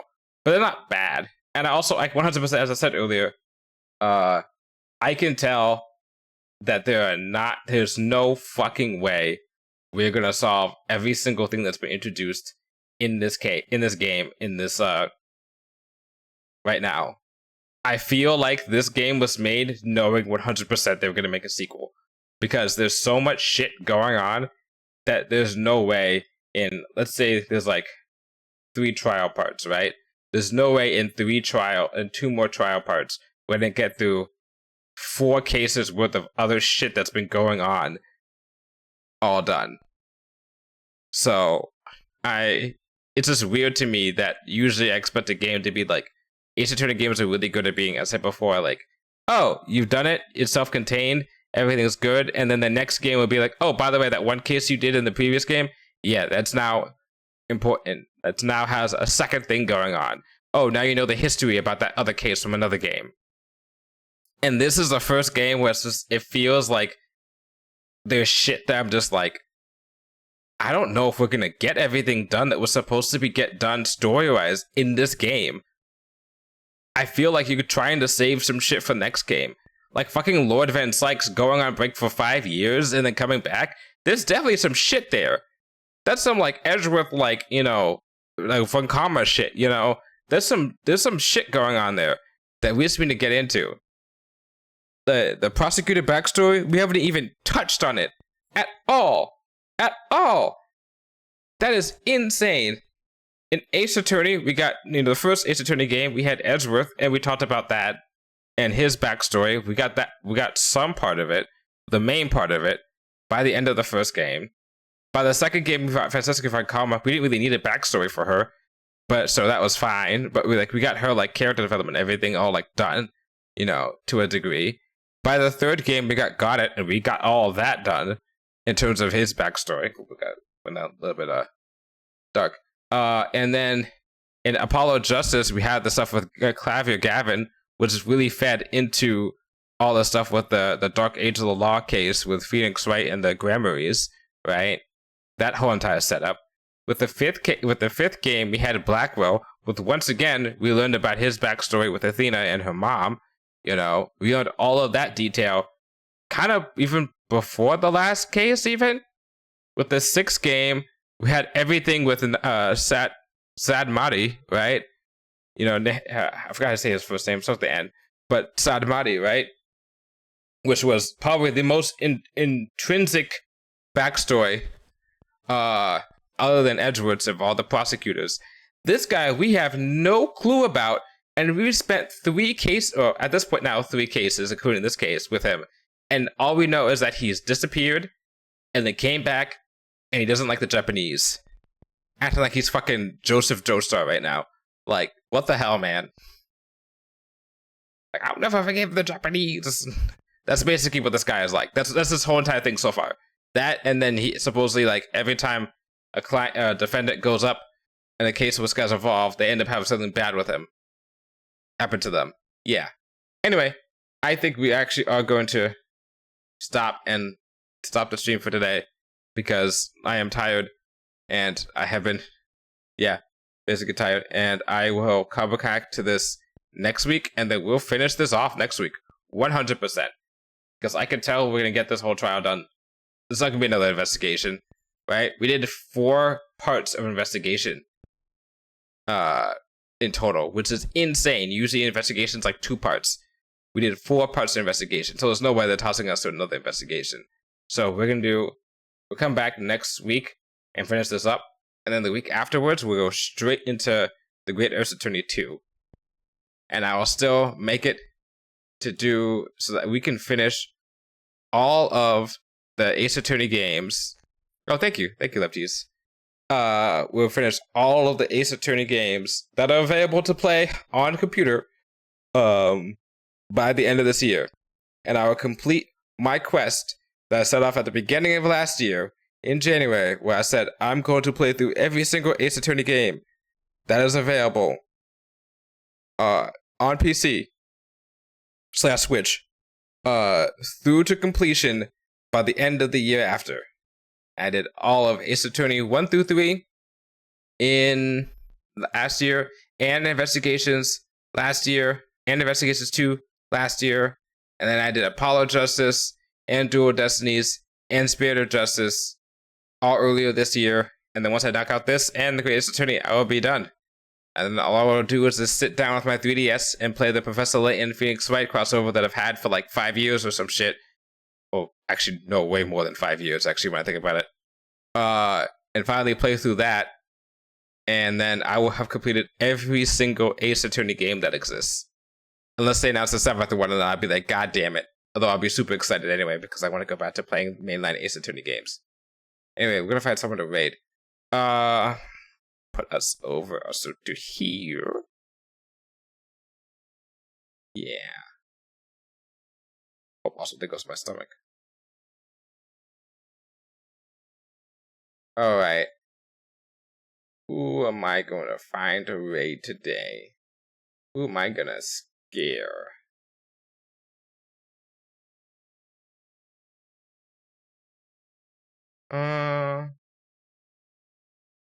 You know who we haven't said hi to in like gosh damn forever? I'm gonna be shooting for an hour. I haven't said hi to sad in forever. Yeah, there we go. Yeah. Okay. So here's Ardelio, who it's one of my, I guess we'll call mutual friends. We are both robot VTubers. I guess there's a small little group of robot VTubers that all kind of like semi know each other or something that I didn't know was a thing until recently, as in like last 2 years. And I was like, oh shit, damn. I'll turn this down a little bit. But yeah, this is one of the people who I discovered. So we also had a sad. See, today's Tuesday, right?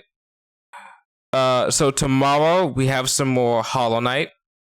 I will be playing Hollow Knight. I believe Jay will not be playing Hollow Knight because he beat everything. So he's either going to be playing Hades or Silksong. Or Hades 2 or Silksong while I'm playing Hollow Knight. So this is going to be kind of like a dual stream thing. While I'm asking him for help. And then after that, on Thursday, we have more Alan Wake. And then Friday, we have a shit ton of Steam Next Fest games to play through. Maybe 2 or 3 of them will actually be played on stream, though. Until then, though, I'll see you around. Have a good night and bye.